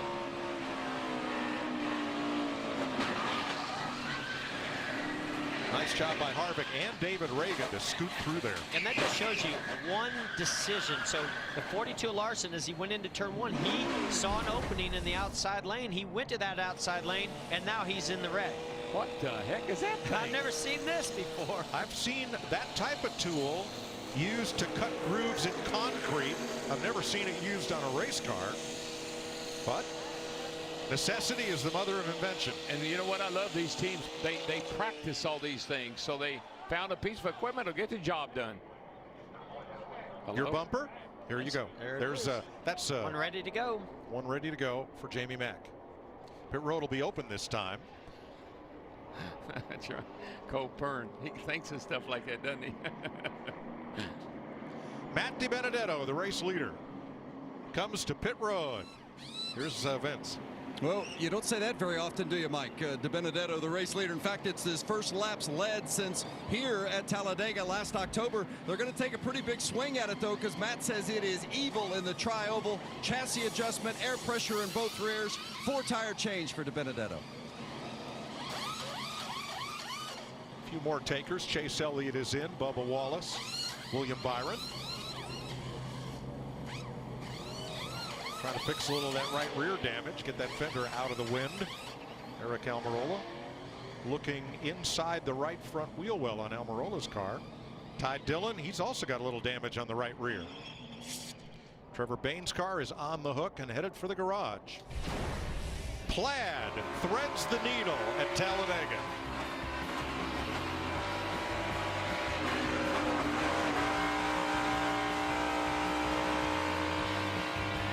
Live on Fox here at Talladega, 112 laps to go. The new leader, Joey Logano, 9 different leaders today. His first lead of the day and hoping for his first win of the season. A time for a Monster Energy race break with Michael Waltrip. I'm Chris Myers. Nice to have you watching with us. We saw that 5-car crash moments ago. You thought it was avoidable. Well, it's just so hard to say, Chris, because these cars are on the edge of control. Remember, they're loose. They can't just maneuver as quickly as they'd like. Jones hit the apron, bounced him up a little bit, and McMurray probably just couldn't turn his wheel quick enough to get away from him. There was plenty of room for him. They just unfortunately came together. Yeah, you said a storm was brewing on the track. Before that, there's a bigger one brewing, I know. Eric Jones released driver of the 20 car from the Care Center. Our Jamie Little is standing by with him. And first accident we've seen today. And Eric, what exactly happened with you there? I know you're right in the middle of it all. I'd been fighting a loose car all day. The XYO Camry had been free, and I believe I got down on the apron here a little bit, and you know, after that, it took off on me. Got up into the one, and that was kind of it from there. So I feel pretty bad about ruining everybody's day that was around me, and also for our day. So, you know, these cars are just really challenging to drive right now, and I think that's why you're not seeing a ton of racing here early on. And unfortunately, just pushed the limit a little too much, and got up in an accident here that took us out. And Chris, you heard it there. A lot of drivers saying how edgy their cars feel right now. At the moment, only 2 cautions so far. Thank you, Jamie. The storyline again, can Kyle Busch win his 4th straight? Can Kevin Harvick win his 4th overall? We'll be watching these and others. That's your Monster Energy race break. Let's rejoin Jeff, Darrell, and Mike. Thanks, Chris. Taken out in that crash, Eric Jones, Trevor Bayne, who's been checked and released at the care center, and also Kyle Larson, who made it back to pit road for repairs, but the 6-minute clock ran out on the number 42. So those 3 are out of the race. Joining Reed Sorensen, who dropped out earlier. There's the Larson car. Yeah, that car has a ton of damage on it. We saw him hit the outside and the inside wall. We heard Michael talk about a storm was brewing. It seems to me like the cars are so ill handling on the older tires that these drivers felt newer tires and a little bit more grip and said, okay, this is our opportunity. Let's make some moves here while we've got the grip before it goes away. And that's what kind of created some of that chaos. Getting ready for the restart, it'll be Joey Logano, the race leader for Team Penske. Paul Menard, both in Fords. Cole Witt got the free pass on this, the first caution for contact of the day. Through the tri-oval down toward the start-finish line. Green flag. Mike, and I think it's pretty cool that Kurt Busch hung in there on that, you know, to stay on the lead lap, and now he's running 3rd with a really fast car. I don't know, it's a good handling car, but it's a fast car. Same for Brad Keselowski and Daniel Suarez, who have overcome speeding penalties now. They're on the lead lap as we restart. Darrell, I haven't seen anybody has a good handling car. some are worse than others. Exactly, I agree. Well, I think we went up and down the pit lane, and every driver, 2 drivers said, I'm a little worried about the handling of my car today, because nobody was very confident that the cars were going to drive well. Boy, unfortunately, DiBenedetto gets shuffled. He's out in the outside lane, no man's land, going backwards. Yep, he's going to back up. Keselowski was leading a group in the high groove. Now his number 2 is dropped to the bottom, but still a long way back. Keselowski in 20th as his teammate Logano leads them across the line. I think it'll be interesting also to keep an eye on that 4 car and see if the adjustments they made to that car get him tightened up where he can move forward a little bit, because he was in big trouble. Let's go back to the care center and Jamie. Well, it's already been an emotional week for Trevor Bayne. Now he ends up here at the medical center out early. What happened from your vantage point, Trevor? I'm going to have to watch TV to see what happened. When we're looking out the front windshield here at Talladega, you can't see much to your left. And, you know, for us, we had finally gotten track position back after early on kind of losing some.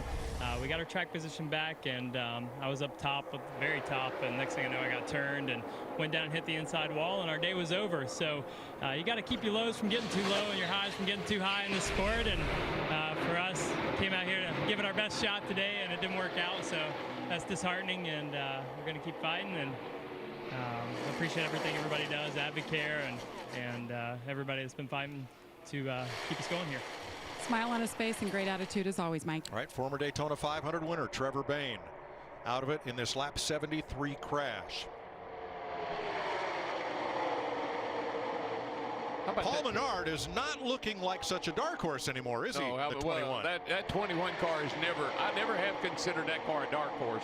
And Paul and his team are doing a really nice job, have for all year long. And even looking at some of his stats on restrictor plate tracks, he's very consistent, so don't count him out at all. Nope.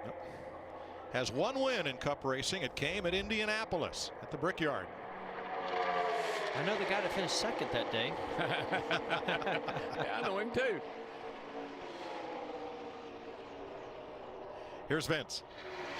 Keep an eye on that 24 of William Byron, currently running inside the top 10. He's got some pretty significant front end damage on that nose. They'd like to address it, but they want to make sure most of all that he doesn't give anybody else a bump with that nose, because they don't want it to open up. Right now it's just a crack, but they want to make sure that he doesn't have any front end contact that'll open it up, that'll really affect the handling of that car.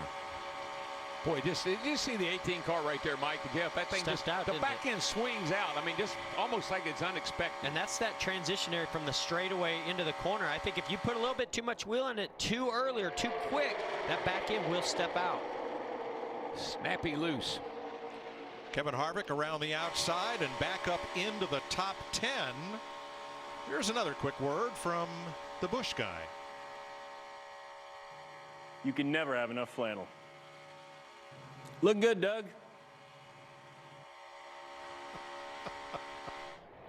Dougie Doug, my best friend Doug.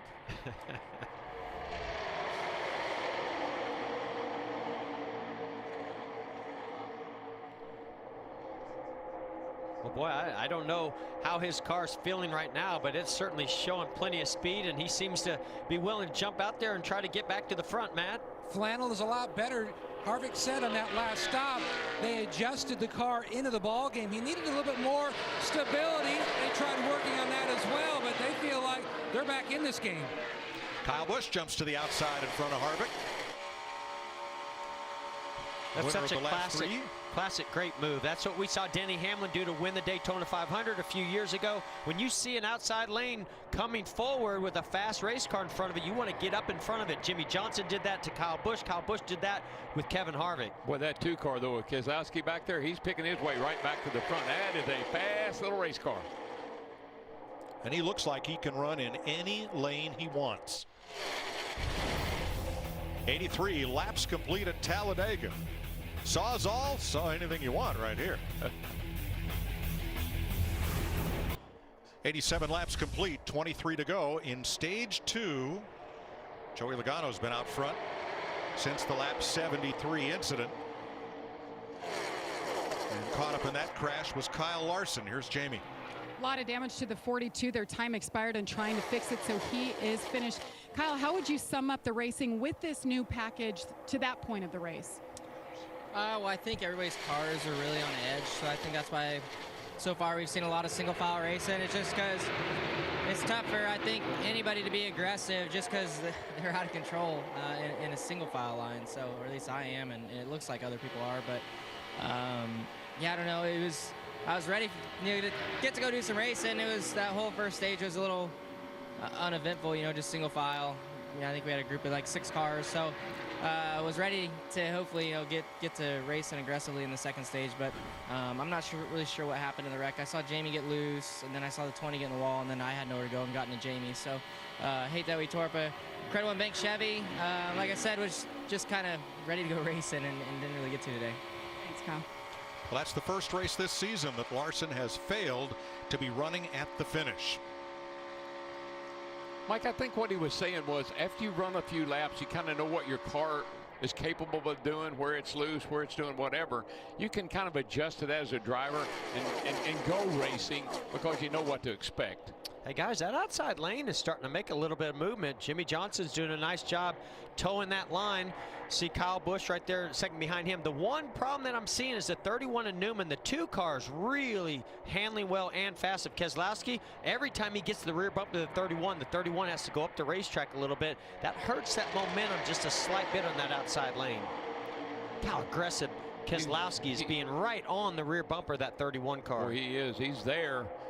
I think he's 4th car back on the outside. And Casey Kane had a bit of contact here. Watch the 95 in the middle of the racetrack. 3 wide. Trying to squeeze between Bubba Wallace and Greg Gaulding in the 23. That looked like the 20. Closed. It kind of looked like the 20 car coming off the corner there when he got into McMurray. There's just a place over there where the cars look like they get real loose.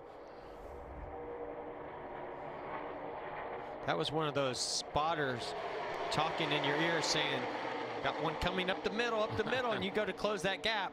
Well, Kane is trying to become the first car 1 lap down and get in the free pass position. To do that, he's going to have to pass the 14 of Clint Boyer. Now see, Denny Hamlin is noticing that outside lane, making some moves. He's up there and possibly going to try to get in front of Jimmy Johnson if that lane continues to move forward. Look at that 7th place car, the white car on the inside. That is David Reagan from Georgia. Good restrictor plate racer. And he is right up there in the mix in the top 10. Another of those dark horse contenders. Yep, he won this race a few years ago. He and his teammate run 1st and 2nd. Vince, what do they say? Yeah, and was top 10 in both the races here last year. This is certainly a place they have circled on their calendar.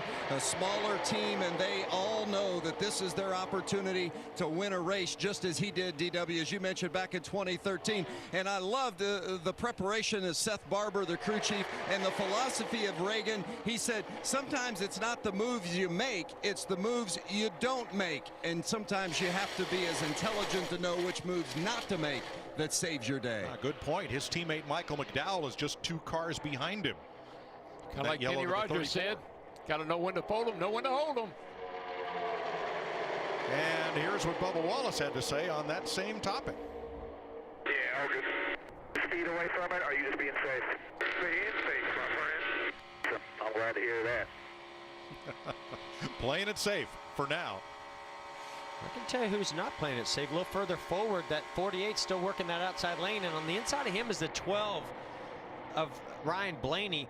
There's some side drafting going on. I can see what's happening. That inside lane, those cars are starting to become ill handling. They're having a hard time with those cars being on the outside. Now they get the advantage on the straightaway, so that outside lane, like Jimmy Johnson, comes down and side drafts to try to stall that inside lane out a little bit. 3 Fords out front, Logano, Menard, and Kurt Busch. Monster Energy NASCAR Cup Series Racing Geico 500 is sponsored by Monster Energy, official sponsor of NASCAR. Woo.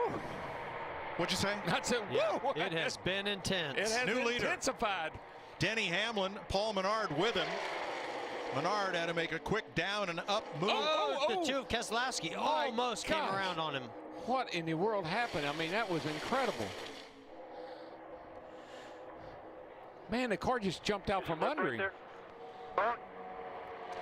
Guys, we have about 14 laps to go to the end of this stage, and right now the 3 Team Penske drivers, Logano the 22, Keselowski the 2, and Blaney in the 12, as well as the Wood brothers 21 with Paul Menard, they have not changed left side tires yet. If this goes to the end of stage 2, they'll have 110 laps on their lefts. That may be starting to take a toll on the handling of those cars. Oh, Larry, that's exactly what happened to that 2 car. He jumped plumb sideways getting into 3 over there. Clint Boyer in the 14 fighting for the free pass position with Casey Kane in the 95. On the right, while we were away, here's Menard making that move down to the bottom as Denny Hamlin went to the outside. He just went around and slipped up in front of Kurt Busch. And then the lead change as Denny Hamlin got a run to the outside. He just continues to use that momentum from that outside lane. He got a good run on the 22. Logano just couldn't block it. Hamlin, that elevator move top to bottom. And he's the new leader. That easily could have been a wreck. And I tell you, I've been watching that 11 car quite a bit. It looks like it handles really nice, even in traffic. Looked like his car was not moving around like a lot of the others are. This is the 9th straight race at Talladega that Denny Hamlin has led.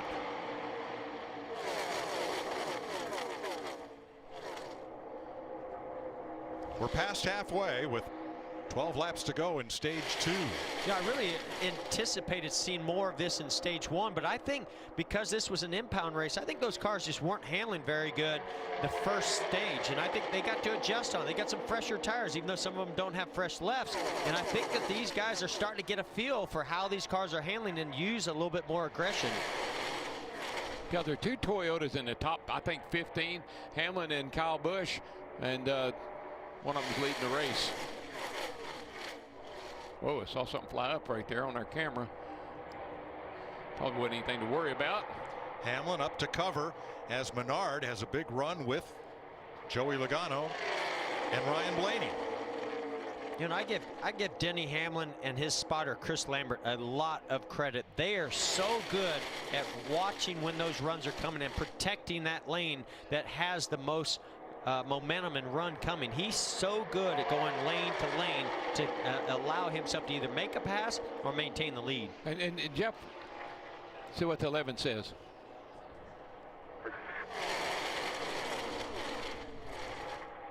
He's breathless, can't speak. Still single file with that 21. 1.5 back there, tight behind him. He is uncovered now. Huge run coming to you. Quarter in line, uncovered.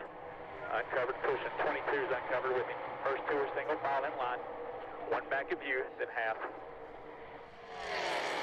1 back of you. 22 single file up top. 1 back. 1 back is 1 car length back. That's where the 21 is. Then a half car length back to the 22 of Logano. And the best drivers that know how to draft are the ones that are thinking 3, 4, 5 back. 10 to go in stage 2 as we take you side by side on Fox.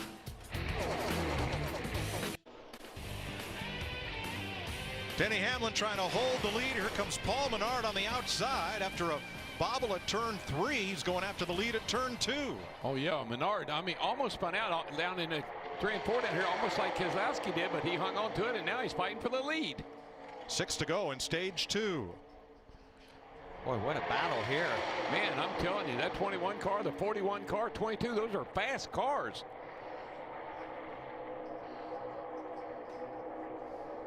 You can see Paul Menard getting pretty aggressive, getting down to the right side of that 11 car, Denny Hamlin, trying to loosen him up maybe a little bit. Now they're double file. They'll catch a group of lap traffic before this stage ends, but those are 3 cars that will probably stay up at the top of the racetrack and out of their way. Jamie. And Denny Hamlin in the 11. The car's still not to his liking. In fact, on lap 75 during that caution, he wanted to pit, but they thought more of it because they want to stay out. I talked to his crew chief this morning, Mike Wheeler, and he told me they want to get stage points. They want to win a stage because at this race at Talladega, it's so unpredictable. If we crash out the second half, at least we have something to show for our efforts. Good point, Jamie. Well, look at that outside line. That's 6 Fords lined up together behind Paul Menard, trying to make something happen here in the last 5 laps of stage 2. Yeah, Menard's spotter, Stevie Reeves, the former driver, doing a nice job of telling Paul where to go, what to do. Working pretty good right now. Ricky Stenhouse in that light blue 17. Pokes his nose out just a little. And if you think about where Stenhouse is in points, these stage points, they mean something to him. That could possibly work to his benefit later in the season, get him in that top 16. So he wants to get every point he possibly can. Look for him to be a little bit more aggressive towards the end of this stage. And then those that are leading, they want the playoff point, not just the stage point. Wow, Menard pulls ahead. He has cleared the 11 and has Logano with him. Then Ryan Blaney in 3rd on the outside. Then Harvick in the 4. And Stenhouse. Oh, baby. Logano side drafting off of Hamlin. Pulls away. I'm not sure if these drivers are driving the car. The car's driving them right now. They're just hanging on to them. They go all the way to the top. I think that's why that outside line comes in a little bit, particularly late in these runs, because you just don't have to fight the car quite so much when you're on the outside like you do when you're down on the bottom. I think Brad Keselowski, he's lost this draft. He's a little bit further back, and I really believe he saw the action getting too intense, and he wasn't going to be benefiting, or he has an issue, Matt. And Jeff, the issue that he had, he wanted to pit before the stage ended, but Paul Wolf told him, we will need 4 tires because we've been doing the right sides and fuel only stops, so we'll need 4, lose way too much time, so they're going to run it to the end here. Well, the lap cars kind of messed things up. 2 of them stayed high, 1 of them went low, and that scattered the leaders. Now it's a 4-car breakaway for Menard, Logano, Blaney, and Harvick. Tell you, Greg Irwin has got that 21 car. They are good today, Mike. That car really looks fast. Good at Daytona too. I mean, Paul's just doing a nice job with his team. Paul looking for his first career stage win. A lap and a half away. Get in line, all single file here. Coming to 1 to go. Mostly lined up on the bottom here. Mostly lined up on the bottom. Third in line, backed up to the 17. Remember, Logano was 2nd in stage 1 behind his teammate Keselowski. Did not make a move. Will he make a move on Paul Menard? I think that's a tough spot for him to be in, Jeff, because he really would like to make a move. I think he can, but he might really jeopardize the 21 car in doing it. Maybe he and Ryan Blaney can work together here, get a little bit of a run going and make that move. And effectively, that's 3 Penske cars out front. The Wood Brothers 21 is a satellite operation of Team Penske. One thing for sure, Denny Hamlin, he never stays in line. He's ready to, always trying to make moves happen. Denny's just trying to stay out of harm's way. All right, this will be it for stage 2. The start-finish line all the way down here toward turn 1 as they come into the tri-oval. Menard leading Logano single file, and the front 5 stay that way. 5 Fords, 6 Fords out front for stage 2, led by Paul Menard, and a nice job by Casey Kane in the 95 to get the free pass. Wisconsin's Paul Menard for the storied Wood Brothers wins stage 2. Aerial coverage of Talladega provided by Goodyear. Everything they learn making tires for the grueling demands of NASCAR inspires what rolls into yours. Goodyear, official tire of NASCAR. Look at that infield, sold out for 2 months. Every infield camping space and along the Talladega Boulevard there. Grandstand full as well. Paul Menard gets congratulations from Joey Logano for his first ever stage win. That's got to feel pretty good. Huh? Yeah. Either that or he's saying, yeah, your tires are good, fenders are good. I think it was a pretty good battle between those two for Paul Menard to get that stage win. What do you think of 6 Fords lining up in one lane to earn the first 6 positions in this stage? I just think it's very impressive that the teams, the drivers, everybody's willing to work together like that to get the best result. I think what you want to do, right, is work together, get yourself in a position to win. Win the stage or win the race. At the end of stage 2, let's have a look at how the Coca-Cola family of drivers are faring.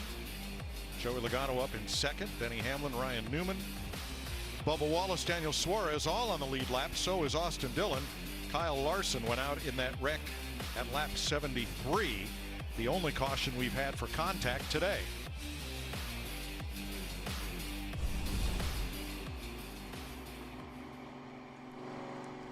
Here's Kevin Harvick's take on this race so far. Save that the 2 made was pretty big.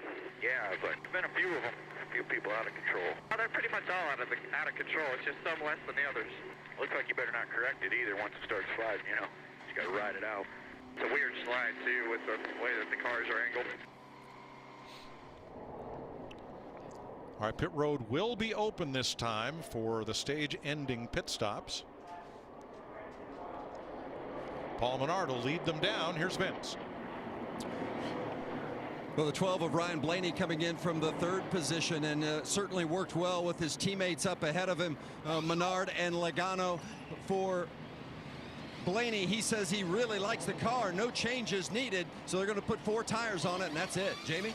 Ricky Stenhouse Jr. in the 17, last year's winner here, saying he's bouncing off the splitter a little bit and a little too hot in the draft, but it's raceable now. He likes his car, Matt. Paul Menard's car stepped out 2 or 3 times, but he was able to keep the momentum. He wanted to keep the air pressure change they made on the last stop a little free near the end of that run. Meanwhile, his corporate teammate, Joey Logano, was a little bit tight on the splitter at times in traffic, but balanced okay. You saw the 4 car of Kevin Harvick. He said the car is still a little loose in and out, but way better. The 4's back into it as well. The Fords all sticking together. Here's your race off pit road, fueled by Sunoco. Now Chase Elliott shot straight through. I don't believe he stopped. Couldn't get into his pit and came through. And Kyle Busch going for 4 in a row. His odds didn't get any better. Speeding in section 7. Kyle Busch too fast entering. Say we dial up that stage 2 winner. Hey Paul, this is Jeff up in the Fox Sports booth. You got me? I got you, man. Well, man, congratulations. That's your first stage win, and it was quite a battle between you and the 22 of Logano. Looked like you have your hands full at times, though, with the handling, but you got a fast race car, and your chemistry is just fantastic with this team. How's it going? Yeah, fast car. Motorcraft, quick lane forward's really fast, obviously. Couple moments out there, but you know, we were a little bit tight to start the race. Now we're a little bit free. Find somewhere in between will be perfect. So really proud of my guys. It's our first stage win, so try to keep it up front the rest of the race. It's the safest place to be here. All right, man. We look forward to it. Good luck the rest of the way. Thanks, Jeff. Brendan Gaughan, A.J. Allmendinger did not stop. They are the race leaders, but Paul Menard and the Wood Brothers have won stage 2.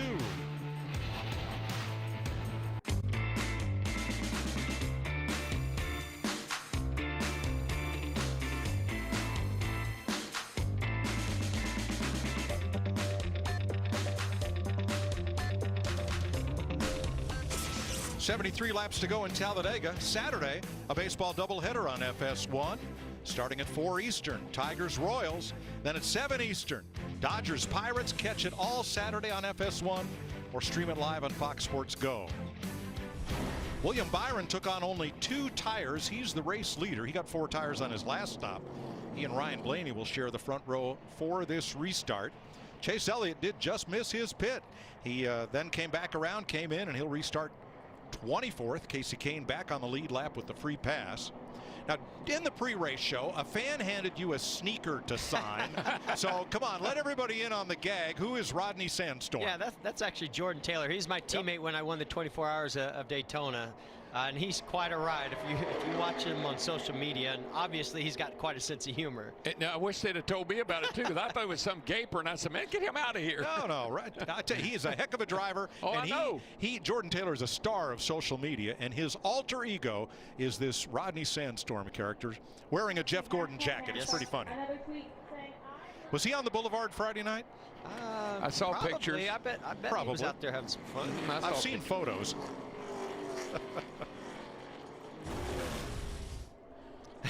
Yep, Rodney Sandstorm. He told me he paid good money on eBay for that jacket, by the way, too. Yeah. You know he's looking for security. No, I thought we needed security. I said, man, leave the man alone. We're working. All right, here we come to the Geico restart zone. And we're back under green.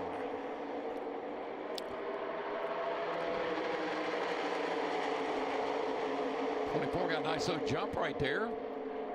And you can see the gaps between the 4 and the 48 and then back to the 31. That inside lane is definitely going to be the lane that you're going to want to be in. I'm not sure that Byron's going to have anything for all those Fords lined up on the bottom right there. We'll see. 6 of them stacked together on the inside behind William Byron's Chevrolet. Boy, those Ford guys, Mike, they have just come in here today with a game plan, and they are sticking to it.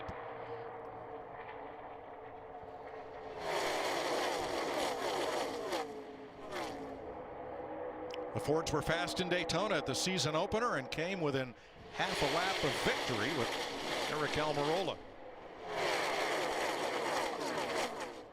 who got turned around in the backstretch on the last lap by Austin Dillon, who went on to win the 500.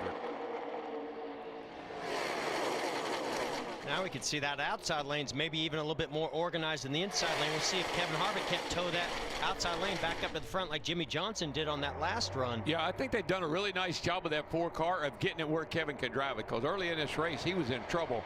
Looks pretty good now. About a 2-mile-per-hour advantage on that outside lane. And you can see 10 to 1 down to even. And then, yeah, he lost his drafting help. Jimmy Johnson's going to go the inside lane. That stalled out Kevin Harvick's momentum. He may get some help from Hamlin in the 11 and Wallace in the 43 here. That's some pretty good help. If that 11 will get up there and give him a shove.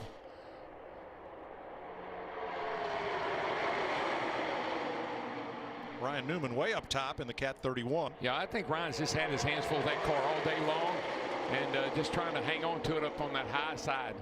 The 2 of Brad Keselowski, he's able to get to people's rear bumper and stay there, and that's what creates a lot of momentum. Also is what makes your car really loose if you're driving in front of them.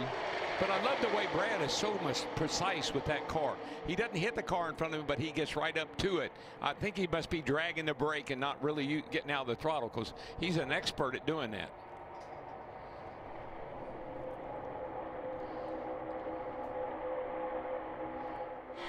Fourth place, Ricky Stenhouse. The blue car in that inside lane. And Mike, it looks very comfortable, not fighting with the wheel. Every now and then a little twitch on the wheel, but that's just going through the bumps in the track. Now he saw some momentum coming. He moved up in front of him, but look what happened. Denny Hamlin took advantage of that, went right up the middle. Yeah, Hamlin went all the way to the top and then came down to pick up Hamlin. Now they are 4th and 5th. And that costs Harvick big. And Bubba Wallace. But Mike, that's just so much confidence in that spotter. When that spotter says move up now, you can't wait. You got to go when he tells you to. Can't hesitate. And we've seen that's really been the only way to make passes. The only way to move forward is when that line gets really organized on the outside and has a big run, then you need to move up in front of it. There's Keselowski of the 2 down to the inside, lined up with the rest of those Fords. Remember, William Byron in a Chevrolet is still the leader. It's just pretty hard to pull out and pass a guy when he's leading like that unless he makes a mistake. Vince? Well, and you guys talking about the spotter. How about Tab Boyd, the spotter for that young leader up front, William Byron? We mentioned earlier it's his first Cup race here. Yeah, he's run a truck race here at Talladega. He's run Xfinity. But this Cup car is a whole different animal, especially with this package, and what an advantage it is for Byron to have a veteran like Tab Boyd in his ear, helping him not only with the car behind him, but what that line on the outside is doing. I've been so impressed with this young man. And remember, they've had to overcome some issues today. Had a little nose damage earlier in an incident. It's only 9 starts for that kid leading the race. It's pretty impressive. Remember, Byron just took 2 tires on that last pit stop. We'll see how that plays out as we get deeper into this run. 67 to go. Kurt Busch side drafted off Joey Logano. That really got Joey's attention. And then he went straight to the front and took the lead, overcoming a speeding penalty on pit road at the start of the race. Kurt Busch out front of William Byron, Ricky Stenhouse, Ryan Blaney, and Denny Hamlin. Time for our Credit One Bank ones to watch. Jeff. Yeah, you know, I think at Talladega it takes a fast race car, and it certainly takes somebody that knows how to work the draft, knows where that run's coming from. And to me, nobody does that better here than Denny Hamlin. I think he's going to get the win today. Yeah, Jeff, I'm going to give a shout out to that 34 car, Michael McDowell. They qualified 20th. This is his 259th career start in the Cup Series. Only one top 5. It was at another restrictor plate race. Could he possibly give Front Row their second win in the Cup Series? Hey, Larry, the 22 car, Joey Logano, he ran second in both stages so far. I hope it doesn't mean he's going to run second today, but I think he's going to win. I like this winner. Eric Almirola got it done in Daytona in July a couple years ago. Half a lap from taking the biggest race of the year, the Daytona 500. He's been in the pack all day long. I think he breaks free at the end and wins here in Talladega. The Wood brothers have 5 victories at Talladega. Let's make it a 6-pack. If Paul Menard gets back to the front, watch out.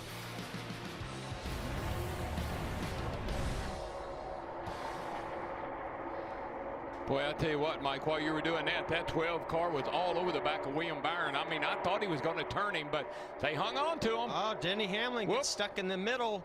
Clint Boyer made a nice move to the outside, but luckily he's going to pick up the 12. It's not going to hurt him as much as I thought it might. Yeah, clowns that left me. The Joker's to my right. I'm stuck in the middle. Here's a look at it on the right. Wow, that was so close. That was beating crazy. the rear bumper of that 24 cars. He tried to block that run coming from Blaney. But now Boyer lost the battle for the free pass to Casey Kane at the last caution. So he's trying to get himself back on the lead. And that's why he's being more aggressive than anybody to do it.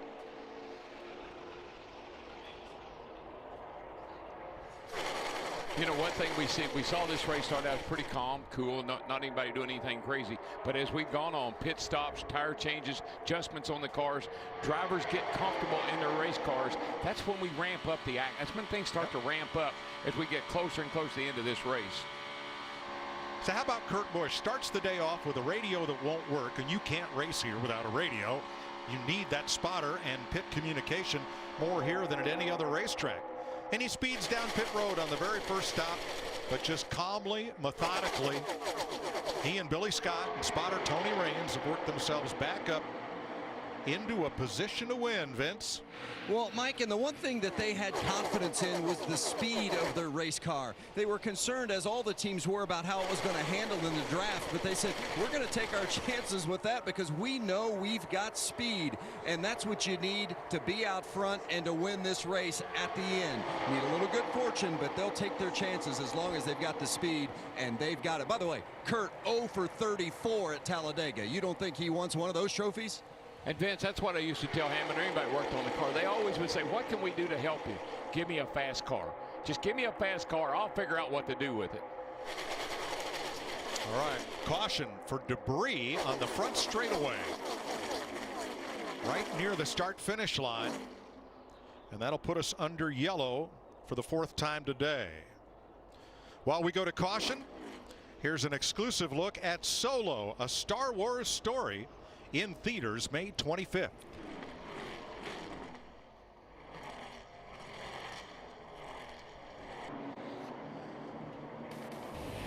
We're under caution. Pit road is open. Here they come, Vince.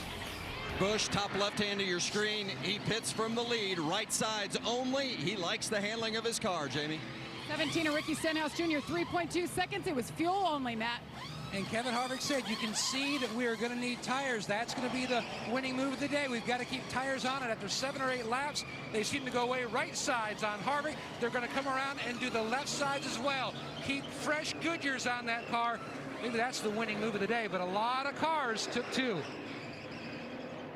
Ricky Stenhouse out well in front of the pack with no tires. And as Matt said, a lot of 2 tire changes on this caution flag at lap 129. 58 to go now. 57 laps to go. And an issue in the pits for Paul Menard. Keep an eye on the right rear tire change on this replay, Larry. All right, they're going to do just right side tires, and what you're going to see, we're going to focus right there on the right rear tire changer. Once they pull that right rear tire off, you're going to see it right there. See it? All right, now he doesn't. All right, they're retracting the penalty right now. They are talking to NASCAR because the rule states crew members must remove tires and wheels from the outside half of their assigned pit box in a controlled manner before the vehicle exits the pit box. So they have retracted that penalty. I am so glad about that. All right, Menard back on track. 56 laps to go at Talladega. Ricky Stenhouse Jr., your leader. So Dave here is taking the family up to the lake for the weekend, but without the white knuckles this time. Because his new 2018 Ford F-150 has Bliss with trailer coverage. It's Brainiac smart. Not only does it watch your F-150's blind spots, it's got your trailer covered too. Just another reason why Ford F-Series is America's best-selling truck for 41 straight years. This is the new 2018 Ford F-150. It doesn't just raise the bar, pal. It is the bar. Finishing up this caution period, and Larry was explaining the issue with Paul Menard. And Larry, what was NASCAR's final ruling on that? Yeah, I just had contact with NASCAR Control Tower, and they just felt like it was not far enough out in that outer part of the box, so they retracted that penalty. Okay, good news for Paul Menard. We're also saying they're having radio issues on the 21, hearing about every second or third word from Paul from the race car. Jamie? Well, I just climbed up on the pit box to talk to Brian Patty right there. He's still thinking about the decision not to take tires. Told me he's not confident in the call, but he's hopeful that that clean air sitting there up front will make up for old tires. Well, Brian Patty is a gambler, as we learned last Saturday night at Richmond. He called Stenhouse in early during a long green flag run because he was in danger of getting lapped. Ricky got new tires and ended that stage several positions ahead of where he would have been had he not stopped. So he can be Brian Patty can be a contrary. Yeah, I think Ricky Stenhouse told us, you know, that Brian, there may be a lot of things that Brian can't do or doesn't want to do, but when it comes to calling a race, the strategy in the race, he thinks he's one of the best. Well, great poker player, never shows his tail. I don't know. He looked like he was sweating a little bit right there on that call. Stenhouse in a Ford, Hamlin in a Toyota. We're back under green. Chase Elliott restarts out back for a tire violation on their stop.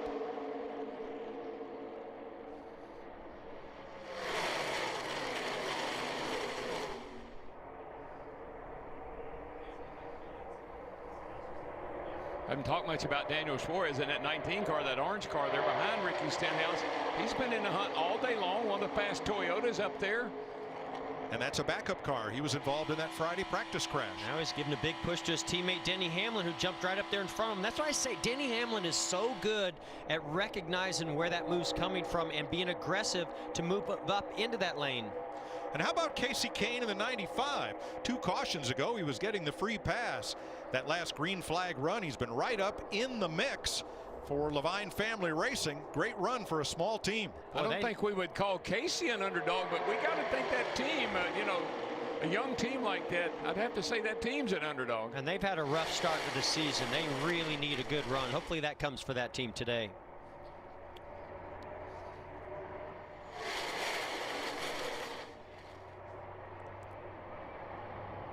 54 laps to go. Ricky Stenhouse, last year's winner, out in front. Whoa, comes up to block Hamlin, down to block Hamlin. Yeah, Hamlin was a little bit late on making that move. Thought twice about it, which was a great decision. Yeah, he saw 19 Suarez coming with a head of steam. He tried to get up in front of him, didn't work.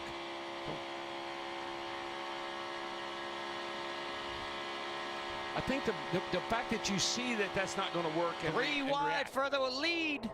Well, you couldn't block all 3 lanes at once, could you? Yeah, I didn't like the outside, but I love the inside. Oh, boy. Now here comes Logano 3 wide. Yep, down to the middle. Oh, boy. And his teammate Keselowski going to go with him. And then Stenhouse trying to get back into the picture here. Ricky Stenhouse in that 17 credited Jimmy Fennig, longtime and championship winning crew chief, for preparing these restrictor plate cars for Roush Fenway Racing and making that 17 as fast as it is here. Yeah, without taking tires, though, they wanted that clean air out front and to maintain that, be aggressive to do it. Now he's right in the middle, 3 wide. I think he's going to have his hands full with not having fresh tires. He was Bobby Allison's crew chief, had great success. Matt Kenseth's crew chief, great success. Guy's really, really sharp.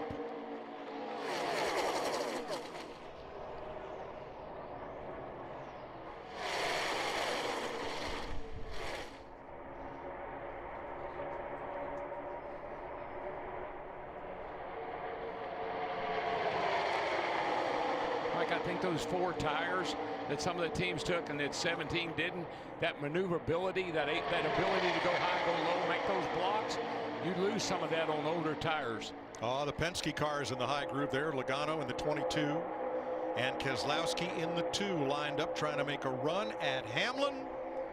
How about a Talladega Fox NASCAR? Crank it up.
200 miles an hour, 3 lanes wide. It's the world's fastest freeway.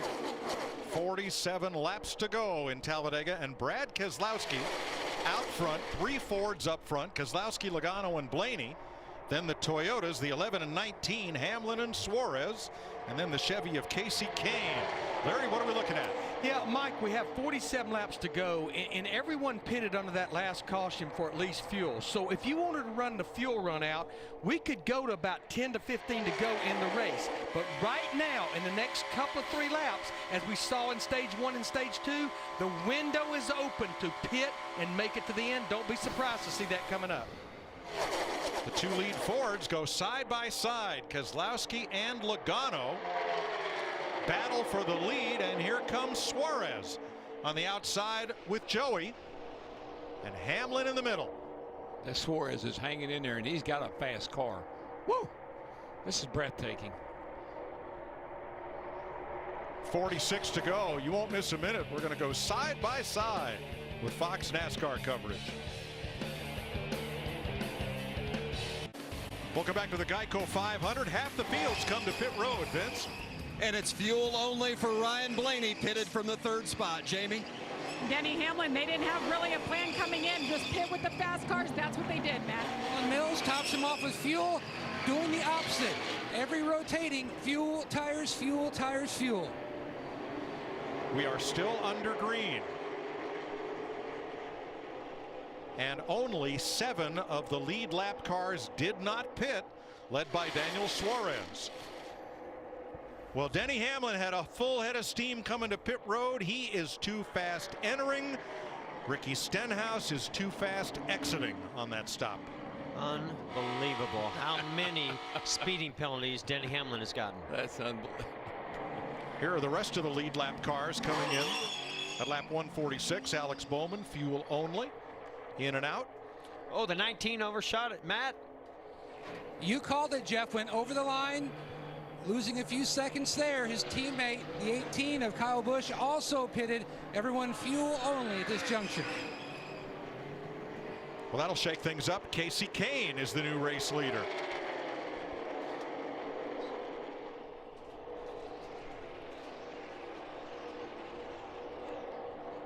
Kyle Busch now second. Alex Bowman, Daniel Suarez, A.J. Allmendinger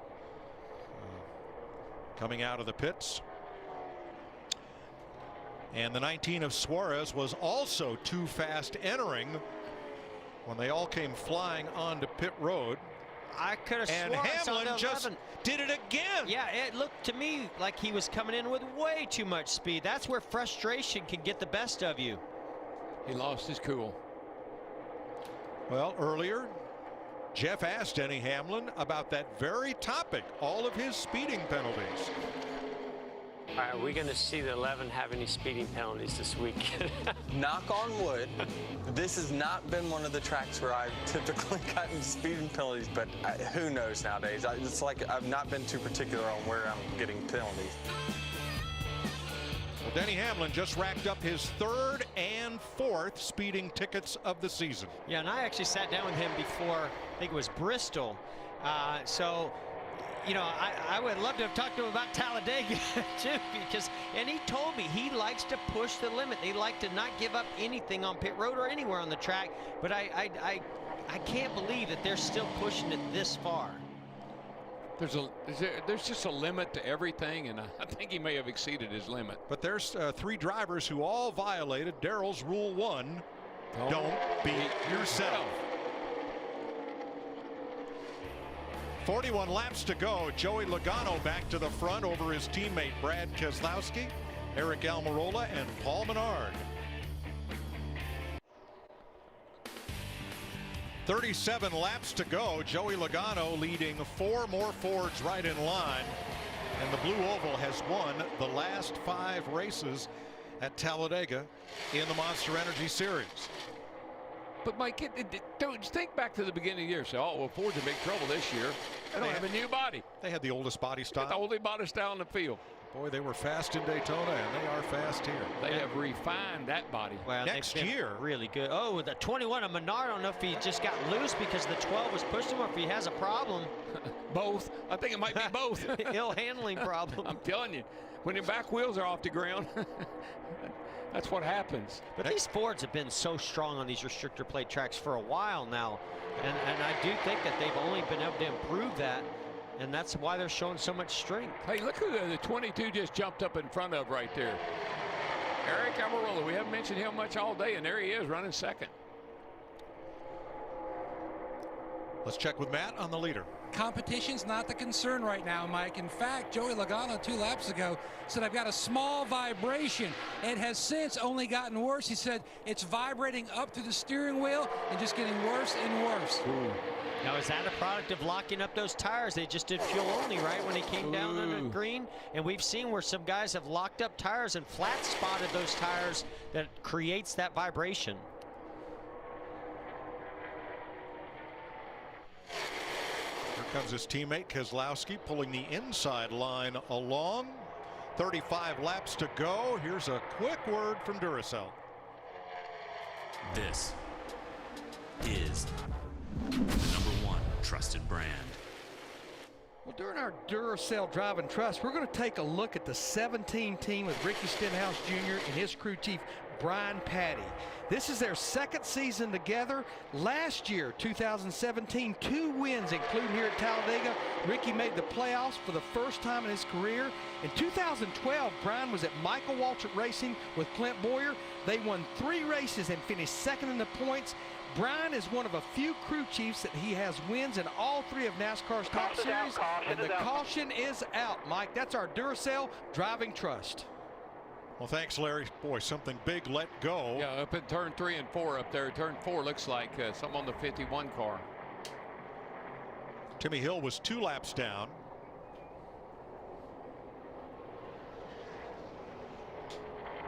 And a lot of smoke from the right front of his car as he brings that Chevy to the garage. So caution out with 34 laps to go. And Mike, we hadn't talked much about it, and I really didn't think it was much of an issue. Some of the engine builders had a little bit of concern about the plate change and how it may affect the engines today. We haven't seen any problems, but that was somewhat of a concern for some of the engine builders. So Larry, what do you do? Well, I'm looking right now at Ricky Stenhouse Jr., who we were just talking about. No brainer. Last driver on the lead lap. He did not get tires that last caution, so he comes and get it. But I just believe most of these guys up at the front, they know they can make it on fuel. I think you're going to see the majority of the front part of the field stay out, Mike. But Larry, what about that 22 at the vibration? You think that the safe route is for them to go ahead and come and get tires? I just Todd Gordon just gave you the answer right there. I don't know. I just don't know if they want, you know, we got 27 drivers on the lead lap, now 28 with the free pass. I just don't know if you want to put your guy back there in harm's way when we've got probably less than 30 laps to go before racing.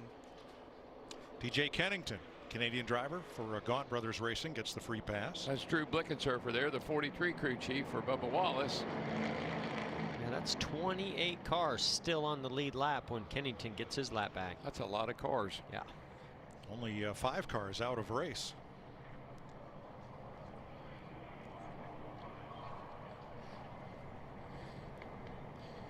See if pit road opens this time and if the leaders come with 33 to go. I'm going to say if I'm about Blaney on back, that's 10th. Might want to come in here and get me some tires. Back at lap 73, Eric Jones collected Jamie McMurray, Trevor Bayne, and also Kyle Larson, with only McMurray able to continue. Damage for Martin Truex in that one also. I just think things are going to ramp up here. The intensity. I would want a car that has as much grip as possible. I'd want some tires. I don't want to give up that track position. I get it. But, man, I want a car that's going to drive good so I can just go anywhere I want. You know what would make this easy? If everybody came. And the lead cars will stay out under this caution flag with 33 to go. 2-2, the 22 is your leader with 32 laps to go. It's been 36 races since Joey Logano has won a race. Closing in if he can hang on here at Talladega. We're live, NASCAR on Fox, at an Outback Steakhouse race break with Michael Waltrip, Chris Myers. A quick recap. Talladega known for big issues, and Kurt Busch has one to start. Yeah, you have to have your radio. We know how important the spotters are. The team had to scramble, but they were able to recover from that. And eventually, Brad Keselowski wins stage 1 here. And then on lap 72, a 5-car crash. Eric Jones gets loose off the corner. It made Jamie McMurray get a bit loose as well. They made contact, and you can see the result.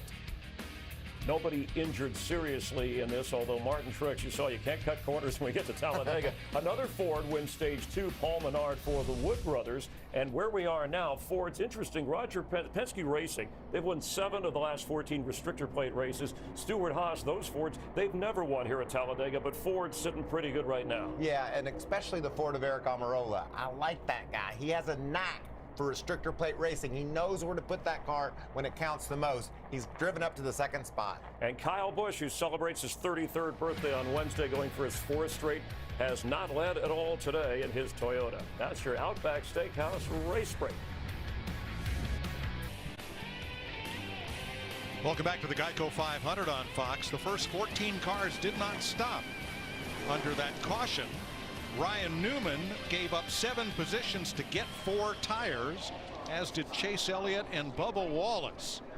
Let's see how this sorts out. It'll be 29 laps to go when they get the restart green flag coming out of the tri-oval here.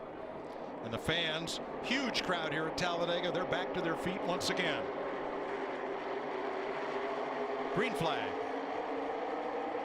Joey Logano, Eric Almirola. Mike, this is when a lot of trust takes place. You've got to trust your spotter. He sees things you don't see.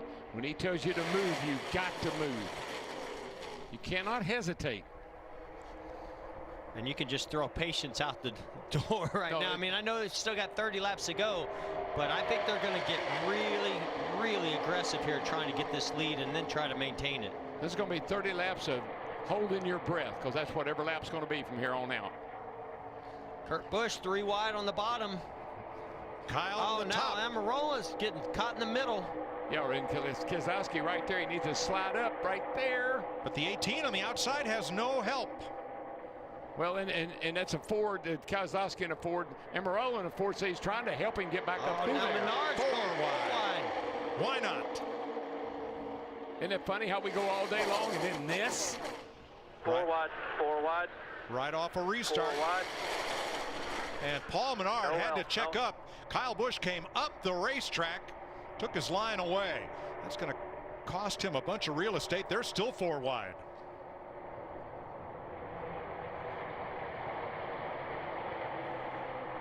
Look at that. They just move around like ants. They're just all over the place. Guys, I've just been so impressed with Jimmie Johnson today. He's battled for every inch he's gotten on that racetrack. He's put himself in some good spots, and now he finds himself in the top 5. Great job by 07-time showing him that he's still got what it takes to win at Talladega. Yeah, Michael, I mean, Bowman right there, Johnson right there, and Kane right there. Been hanging in there good all day, too. That's 3 Chevys against those Fords. Vince. You know, when they pitted Jimmie Johnson at lap 130, that's the stop before the most recent stop of fuel only. They were coming for just 2 tires, but miscommunication, they ended up putting 4 on. And Chad Knaus, the crew chief, joked, well, that'll just make you better to be able to pass all those guys. I think Jimmy took him seriously. But by the way, this is an easy day for Jimmie Johnson. Yesterday, he rode his bike nearly 70 miles and a 6,000-foot climb with a group of riders. Wow. So it's easy today. You bet. How about Casey Kane in the 95? Restarted 17th with 4 fresh tires. Kane is up to 6th place. I'm telling you, 4 tires matter here when it's this intense, and these cars have not been driving very well all day. Yeah, when you got guys on the inside, outside, those tires help a bunch. And right with him, Chase Elliott and Ryan Newman, who stopped for 4 tires the same time Kane did under this last caution. I think that's a little bit of an advantage for a few laps here. It may not be that big advantage at the end, but right now it's a huge advantage. I'd want to try to take advantage of those 4 tires. Started 17th with 4 fresh tires. Kane is up to 6th place. I'm telling you, 4 tires matter here when it's this intense, and these cars have not been driving very well all day. Yeah, when you got guys on the inside, outside, those tires help a bunch. And right with him, Chase Elliott and Ryan Newman, who stopped for 4 tires the same time Kane did under this last caution. I think that's a little bit of an advantage for a few laps here. It may not be that big advantage at the end, but right now it's a huge advantage. I'd want to try to take advantage of those 4 tires.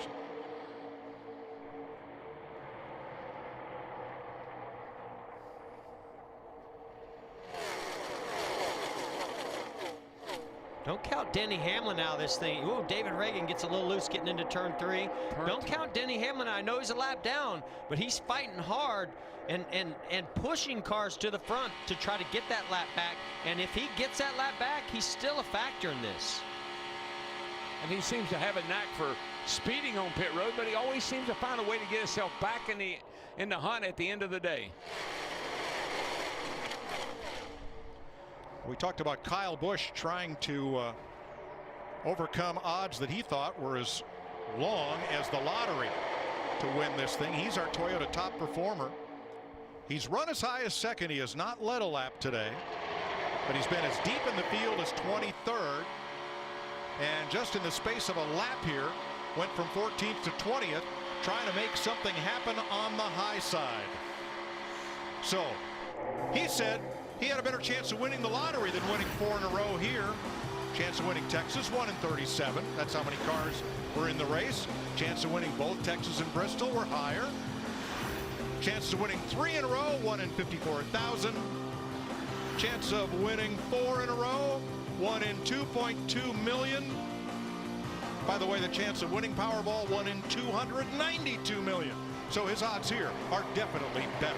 But he's the only one with that chance. That's right. But Mike, you're saying there's a chance. Give me a chance, baby. That's all you need is a chance.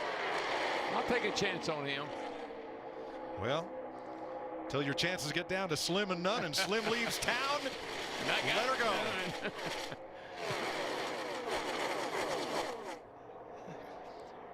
Well, Larry said that Ricky Stenhouse needed a little driving trust, and he's climbed his way up to 7th spot, Jamie. Well, he's had it. How about Ricky Stenhouse Jr.? 2 stops ago, he had that speeding penalty, went to the back.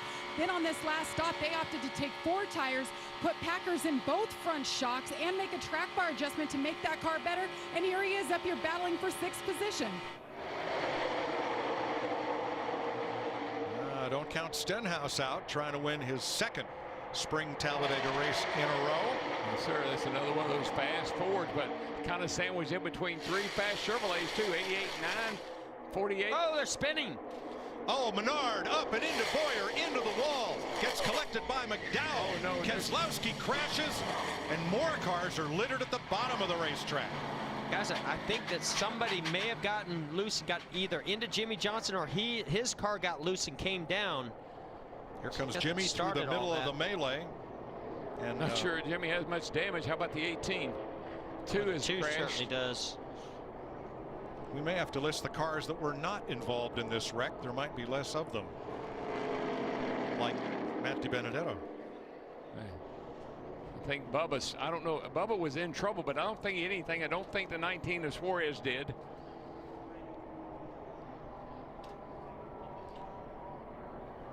We're going to take a look at this from the Goodyear blimp and want you to watch William Byron in the 24 and Jimmy Johnson in the 48 as this develops.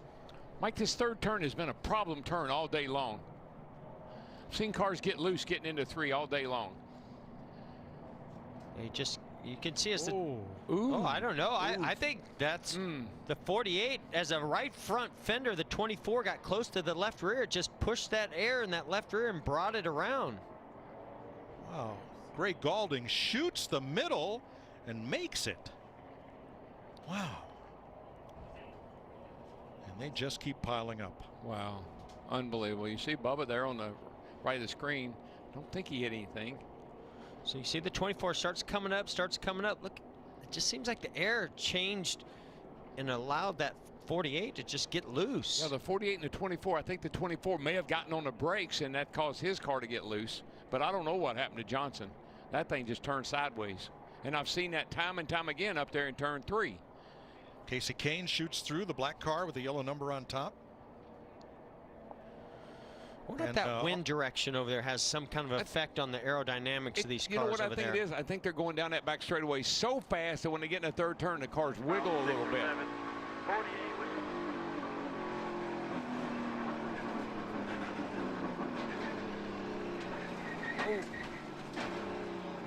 Boy, great job by Ty Dillon getting that car slowed down. Saw it happening way out in front of him. His spotter obviously played a great role. We'll also keep an eye on. Oh, you can see Jimmy's loose right there. He just turns down in front of the 24, and it's on from there. The 21 gets tagged. And the wind is blowing from outside the track directly across the right side of these cars. Look at Levin get scoot right through there. Hamlin gets his lap back. Unbelievable. Keselowski up the hill and torn up. 34 of Reagan.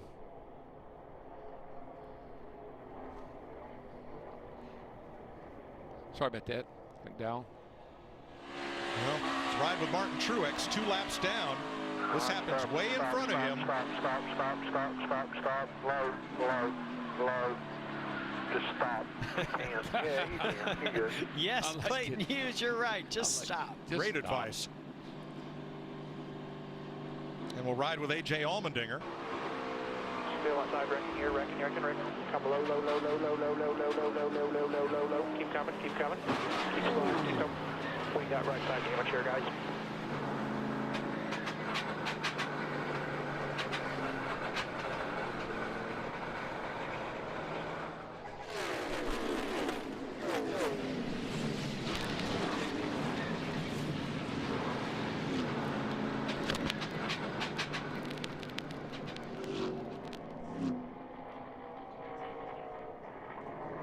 Storm. Yeah, that's what still counting, but so far we have a list of 13 cars involved in that pileup in turn 4. I guess Bubba did he? I can't tell if he got. Austin Dillon hit him. Got a little damage. Couldn't tell how much. There's Allmendinger being pushed off. Jamie. And the 43, just to update him, I looked at him when he came into the pit box. He had some damage on that left rear, and they checked the toe. They think the tires are okay, so they're just looking at it, but they think they're okay underneath the car. Vince? Yeah, the 48 of Jimmy Johnson communicating with spotter Earl Barbin, and Earl said there was no contact. They think that just the car behind Jimmy had taken the air off of Jimmy's car, and that's what caused him to dart toward the center of the track. And you see damage on the 24 of Byron, also a little bit of damage for Jimmy Johnson, but they have looked at the car, inspected it, and they believe it's okay. No worse for the wear for the 48. Pit road open, and no, we didn't see any contact either. Definitely not. Well, Jimmy just spins and comes down the racetrack. Right there, it starts to get a little sideways. Yeah, I got hit in the left rear. I don't know how I spun. What happened there? But that's what it feels like. You've been hit, and the way that car, you would never expect the car to get sideways and lose control in the middle of the corner when it's loaded up in the banking. I've just seen that time and time again, particularly in the third and fourth turn. The cars just get a little loose. Guys been able to catch them. That time it was just a slow kind of spin. The only thing I can point to are the flags outside turns 3 and 4. That wind is coming up and over the wall, and it's hitting those cars straight on in the right side as they go into that area. Now, don't know how much effect that has, but the wind direction is just like that, coming up and over. Well, what we certainly know is the air affects these cars a lot, and what we can't see, we can see the flags blowing.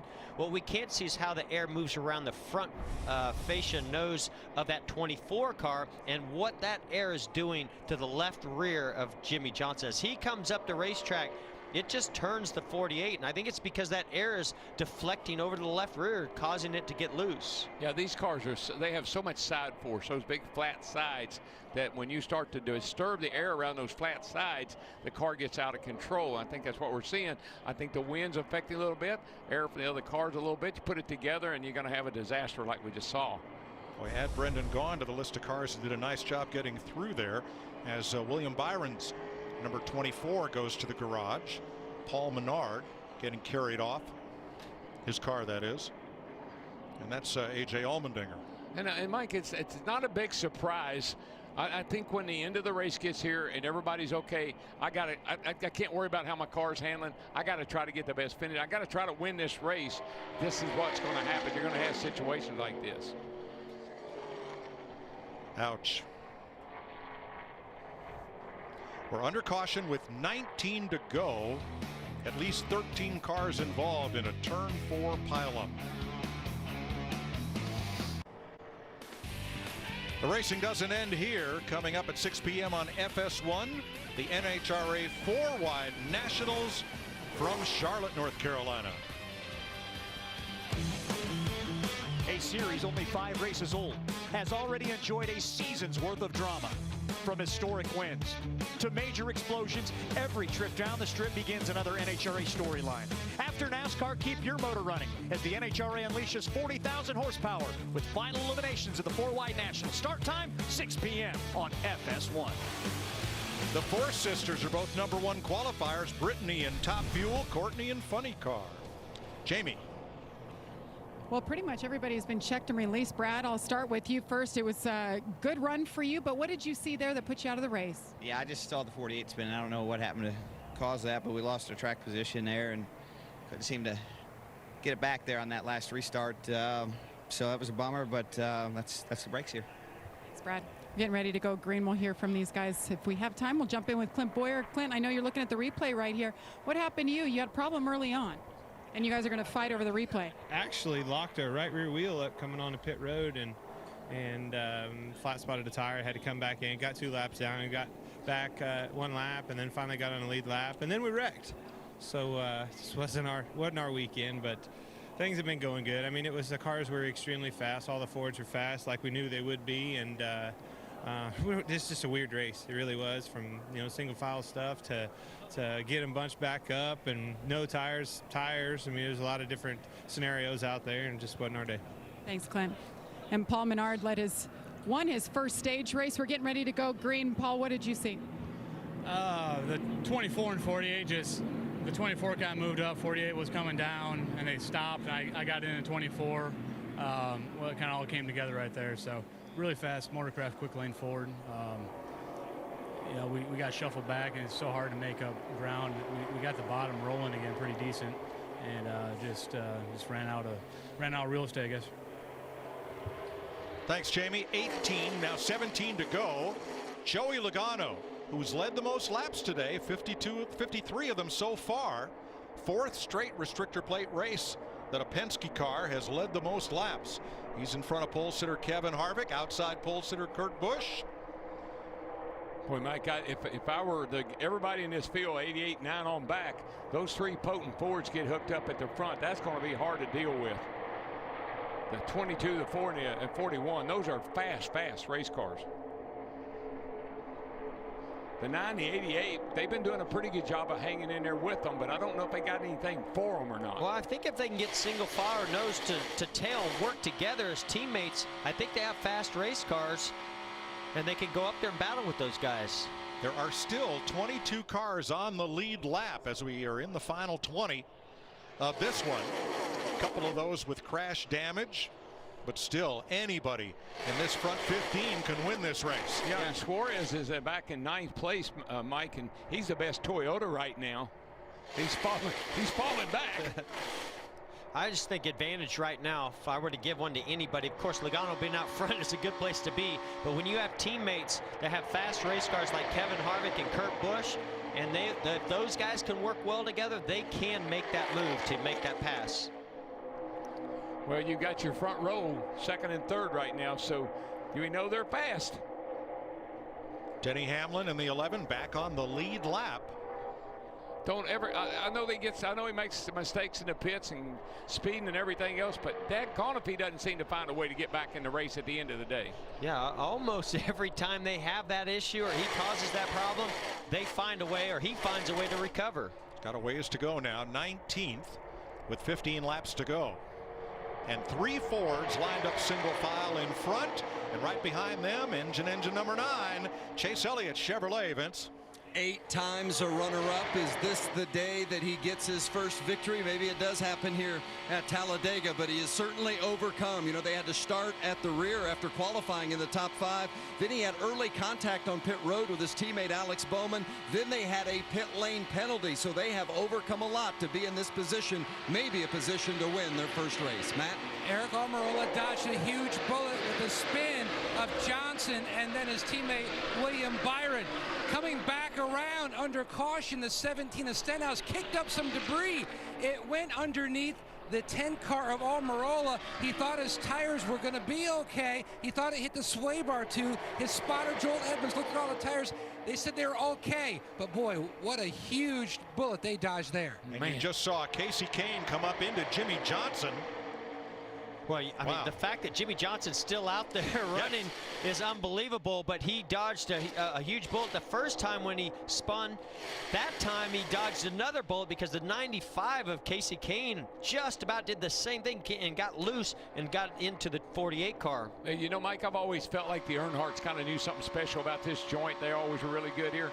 But the guy driving that 9 car, his dad, Bill Elliott, I remember Bill making up 2 laps here to win the race. Now I know he's only got to pass 3 race cars. He doesn't have to make up 2 laps, but don't count out that 9 car. And when Bill did that, he did it under green. There was no free pass back in the day. He did it all under green. William Byron released from the care center, as has been Austin Dillon. A.J. Allmendinger. One thing we know for sure, you can't do it by yourself. Not with restrictor plates these days. You have to have somebody that's willing to go with you. If they like the move you make and they think it's going to help them advance forward, they'll go with you. If Chase Elliott can have that happen by Ricky Stenhouse, he can make that move to get up there. 12 laps to go as they come by the line. Back to Jamie. And William Byron has been checked and released, led 14 laps today at your first race here in a Cup car. What happened? The other guys weren't really sure what led to this. Yeah, honestly, I think I got side drafted going into 3 and got me a little bit free, and then I think I just packed some air on his left rear. I haven't seen a replay, so I can't really tell, but hopefully one of our guys can get it done. Just kind of unfortunate that we couldn't get to the end of the race, but had a pretty good race till the end, so we'll learn from it and come back here in the fall, hopefully have a even better run. Thank you. I don't know, but the 9 car jumped out of line right there. I don't think I'd have done that just yet. Well, and I said you got to have somebody to go with you, and he had Ricky Stenhouse Jr. behind him, gave him a big push. He had a big run, but unfortunately Stenhouse stayed with those other Fords on that inside lane. Yeah, now you got 4 Fords running in the front. And I know we've seen the Ford guys work together good all day long. So I know all they care about is if Ford wins this race. But Larry, those first 3 Fords, Logano, Harvick, and Kurt Busch, have not been to pit road since lap 145. Is that going to play into this? Well, they did fuel only, but Kevin Harvick in that 4, his last time to change tires was 130. He got 4. Joey Logano got 2. And then Kurt Busch got 4 as well, like Kevin Harvick at 130. So the big difference is on the tire situation is fresher lefts on the 4 and the 41, Mike. And I think that's 2 guys, the 4 and the 41. If they're going to do anything, those 2 are going to team up on Logano. Well, and I'll tell you who has 4 fresh tires is Ricky Stenhouse Jr. makes a big move to try to block the 9. You can't make that move if you don't have fresher tires. That's where tires make a difference right now. Ricky Stenhouse can make that move. I wouldn't make that move, but he can and got away with it. David Reagan hanging tough in the 38 as well. They're in 6th place. Larry. Well, I have looked at the last 10 spring Talladega races, and the average of the last caution is with basically 5 to go. In fact, 7 of the 10 times, it was in less than 5 to go, and just for a little bit of addition, we've had 4 overtimes in those 10 races. Do you have any good news? It's going to be fun. It's going to be fun. Yes, it is from up here. Grip that steering wheel a little bit tighter, fellas. And those guys in front right now, Logano he's trying to think about, so what is Harvick going to do? He's trying to think about what evasive move do I need to make if Harvick does decide to do something. The biggest thing he can do is block him, but that opens the door for the 41. So there's a lot to be decided just yet. Speaking of Kurt Busch in the 41, he is one of the best wingmen on these restrictor plate tracks. He got Ryan Newman to victory lane in the Daytona 500 several times. He's been the runner-up that's helped a teammate to victory. He's in position to do that for Kevin Harvick right now, should he choose to. And what that tells me, who's in the best position, is the 4 Kevin Harvick. Busch looking for his first top 5 finish of this season. Well, when you got the guy that's set on the pole right behind you, And the guy that's sitting on the outside of the front row, right behind him, you might consider yourself to be in a bit of trouble. And last year's winner here, right behind them. Yeah, so I mean, it's setting up for a pretty amazing finish here. 4 Fords in a row, then Chase Elliott Chevrolet and David Reagan's Ford, number 38. He's given that car a heck of a ride. How about Chris Buescher in a Chevrolet in 7th, Alex Bowman's Chevy in 8th. Kyle Busch is the first Toyota in 9th, and Jimmy Johnson hanging tough in 10th.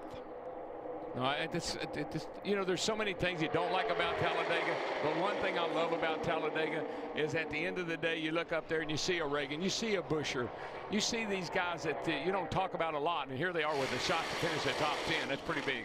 I just don't think those top 3 are going to do anything right now until maybe that final lap. They are very comfortable, but go further back than that. Stenhouse, a little bit of a wild card because we've seen him want to make some aggressive moves. I don't think he likes the position he's in. Then the 9, the 38, all the way back, they want to try to make a move. They just don't want to be the first one to do it. If the nickname Wild Child hadn't been taken by Jack Howdenchild, I would put it on Stenhouse. Yes, I totally agree. But here's Stenhouse's problem. The only car that could help him is the 9 car of Elliott, and that's not enough help. Well, and he just hung the 9 out. When he tried to go to the outside, then the 17 to Stenhouse didn't go with him. I don't disagree. I know he'd like to be able to do something, but I just don't think he's got enough help. Now keep in mind, Joey Logano hasn't won a race in over a year. He's out front. Here's some David Reagan audio. Help us out. If he'll follow me, I'll get him to the top 5. So tell him to help me out if we have an opportunity to here. I'm not. Mike, what I love, how many times would you hear David Reagan be talking to someone about work with me, I'll get you in the top 5? I mean, we don't hear that every week. And here he's got a shot of actually doing that.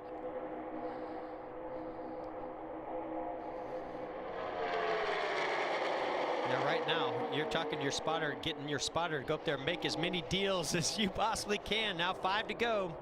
Last time by Mike, leader 48.54, 48.53 on second, 48.54, 48.51. First cars, throw a blanket over them. Well, let's go back and look at our last restrictor plate race, the Daytona 500. Take the top 10 finishers and see where they're running today. Only Joey Logano and Chris Buescher figure into this one. Buescher in 7th. How about Buescher? Buescher's pretty steamy on these restrictor plate tracks, but I think Bernie and we had the same idea. Amarola with the run coming, starting to make that outside lane work. He's got some helpers up there. Chase Elliott's recognizing it. He's trying to see if he needs to go up there and get in front of that line. Well, that 19 car behind him, Suarez, he's been fast today too. 4 laps to go. Chase Elliott's radio. Now 3 back. They're just loose. They can't get tight the top lane. Double wide 3 back. Eddie DeHaan sounds frustrated. His spotter. Yeah, he knows if there's not somebody stacked up right behind in the rear bumper of the 9 car, that he's got nobody that's going to help allow him to make any moves. He's just sort of riding along right now. Yeah, I just think the stability of the cars keeps these guys from making any of those wild, crazy moves that we have kind of come to expect down here. I just don't think the cars are that stable. Well, I fully expect it to come here pretty soon. Joey Logano out front. He's not won since last April. On the roof for Logano, TJ Majors, Dale Earnhardt Jr. spotter for many years. They were masters of restrictor plate racing. Is Logano the Pied Piper today to bring them home, or is he in the sitting duck position? Well, and Darrell, Mike, the one thing I will agree with, in order to make that move, you've got to stack it up to the car behind you. You got to almost get on the brakes and back up to the front bumper of that car to get that big shove. With the cars not being as stable right now, I don't know if you can get aggressive doing that. I don't either. And look, you heard Reagan say, I'm going to, with 2 to go. This time by, we're going to have 2 to go. Whatever's going to happen is going to happen over the next lap and a half. Well, yesterday, Kevin Harvick and Joey Logano were in the booth for the Fox coverage of the Xfinity race, and they talked about strategies and finishes, just like the one we're about to have.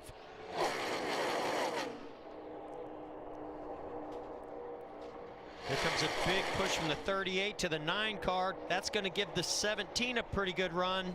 I've been watching these guys, Jeff. Harvick's been backing there off a little bit. There goes the 41, going to get to the outside of the 4. But he's got nowhere to go. The 9 to the outside of the 17. 41 went up to cover. Shake and bake, baby, shake and bake. Harvick trying to block both lanes at once. I'll tell you one thing, that 41 car, I wouldn't put anything past him. Stewart-Haas Racing has never won at Talladega or at Kentucky. They've won everywhere else. Somebody's got to break free of the 9 and the 38. That lane has to break free, or maybe the 17 can give a run. White flag waves, 1 lap to go, sponsored by Credit One Bank. And here comes Stenhouse on the outside with Almirola. He's looking, and Almirola's a lot of help. I just don't think they can get to the front, though. Yeah. Stenhouse, Elliott, Almirola, Newman on the outside. Mike, I just think that's going to stack everybody up side by side by side. That's what Logano wants to see. If the 41 can get stacked back up to the front bumper of the 17, he might be able to get a run on the 22. And here comes Reagan on the inside. I'll get you to the top 5. Follow me. Kurt's going to have to get back there. I just don't think he's going to be able to do it if he's that close to the 22. Here comes a little bit of a push from the 17. Is it going to be enough? The race is on, though. The start line way down here. Everybody on their feet. Logano's going to go top to bottom to keep Kurt Busch at bay. And Joey Logano wins Talladega. Kurt Busch, Chase Elliott, Kevin Harvick, Ricky Stenhouse, the top 5. What a day for that 22 car.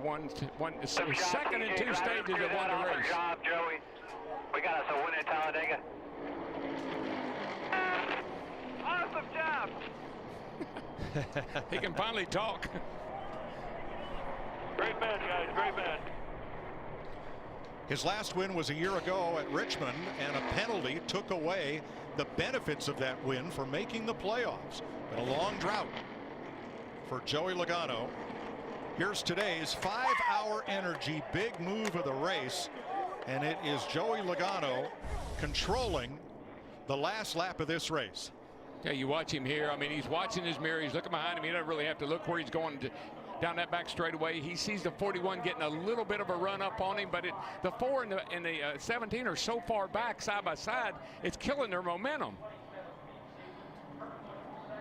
And now it's just blocking. This all it is. It's just be sure don't let that 41 get a run on him. He sees the 17. I think his spotter probably told him the 17 had a little bit of a run. I just think it materialized a little bit too late. Yeah, I just think those cars behind them all being side by side, and it just really hurts your momentum. And boy, look at the 9 car slip through the middle there and finish 3rd. Joey Logano taking home the checkered flag is today's Sunoco fueling victory. It's his 19th career win in his 337th start. And he's the 2nd driver this year to end a winless streak of 36 races or more. His 3rd victory at Talladega and 7th straight season with a win in the Monster Energy Series. 108th career win for Team Penske. Joey Logano victorious at Talladega.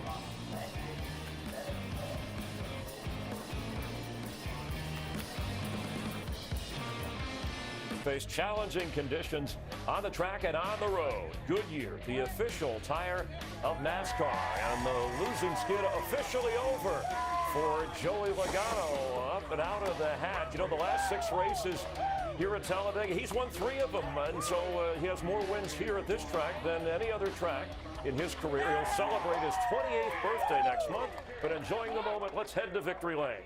Like a jack in the box, Joey Logano popping out. What did you learn about this package? You've been in this situation before to hold those guys off. Man, what a fast Ford teamwork is what did it today. Not only with the Team Penske Fords, but all of the Fords out there. Kevin and Kurt and everyone, we worked really well together, and we got a blue oval in victory lane. So proud of that. So proud to get the Shell Pennzoil team back in victory lane. It's been a year. You're telling me. I know. It's man, it feels so good to be back in victory lane. There's no feeling like this. So, woo, it feels so good. It's got to thank everyone that supports us. Obviously, Roush at Yates Motors, they brought the power down here. They qualified well with Kevin and able to bring home a win. A lot of stage points as well.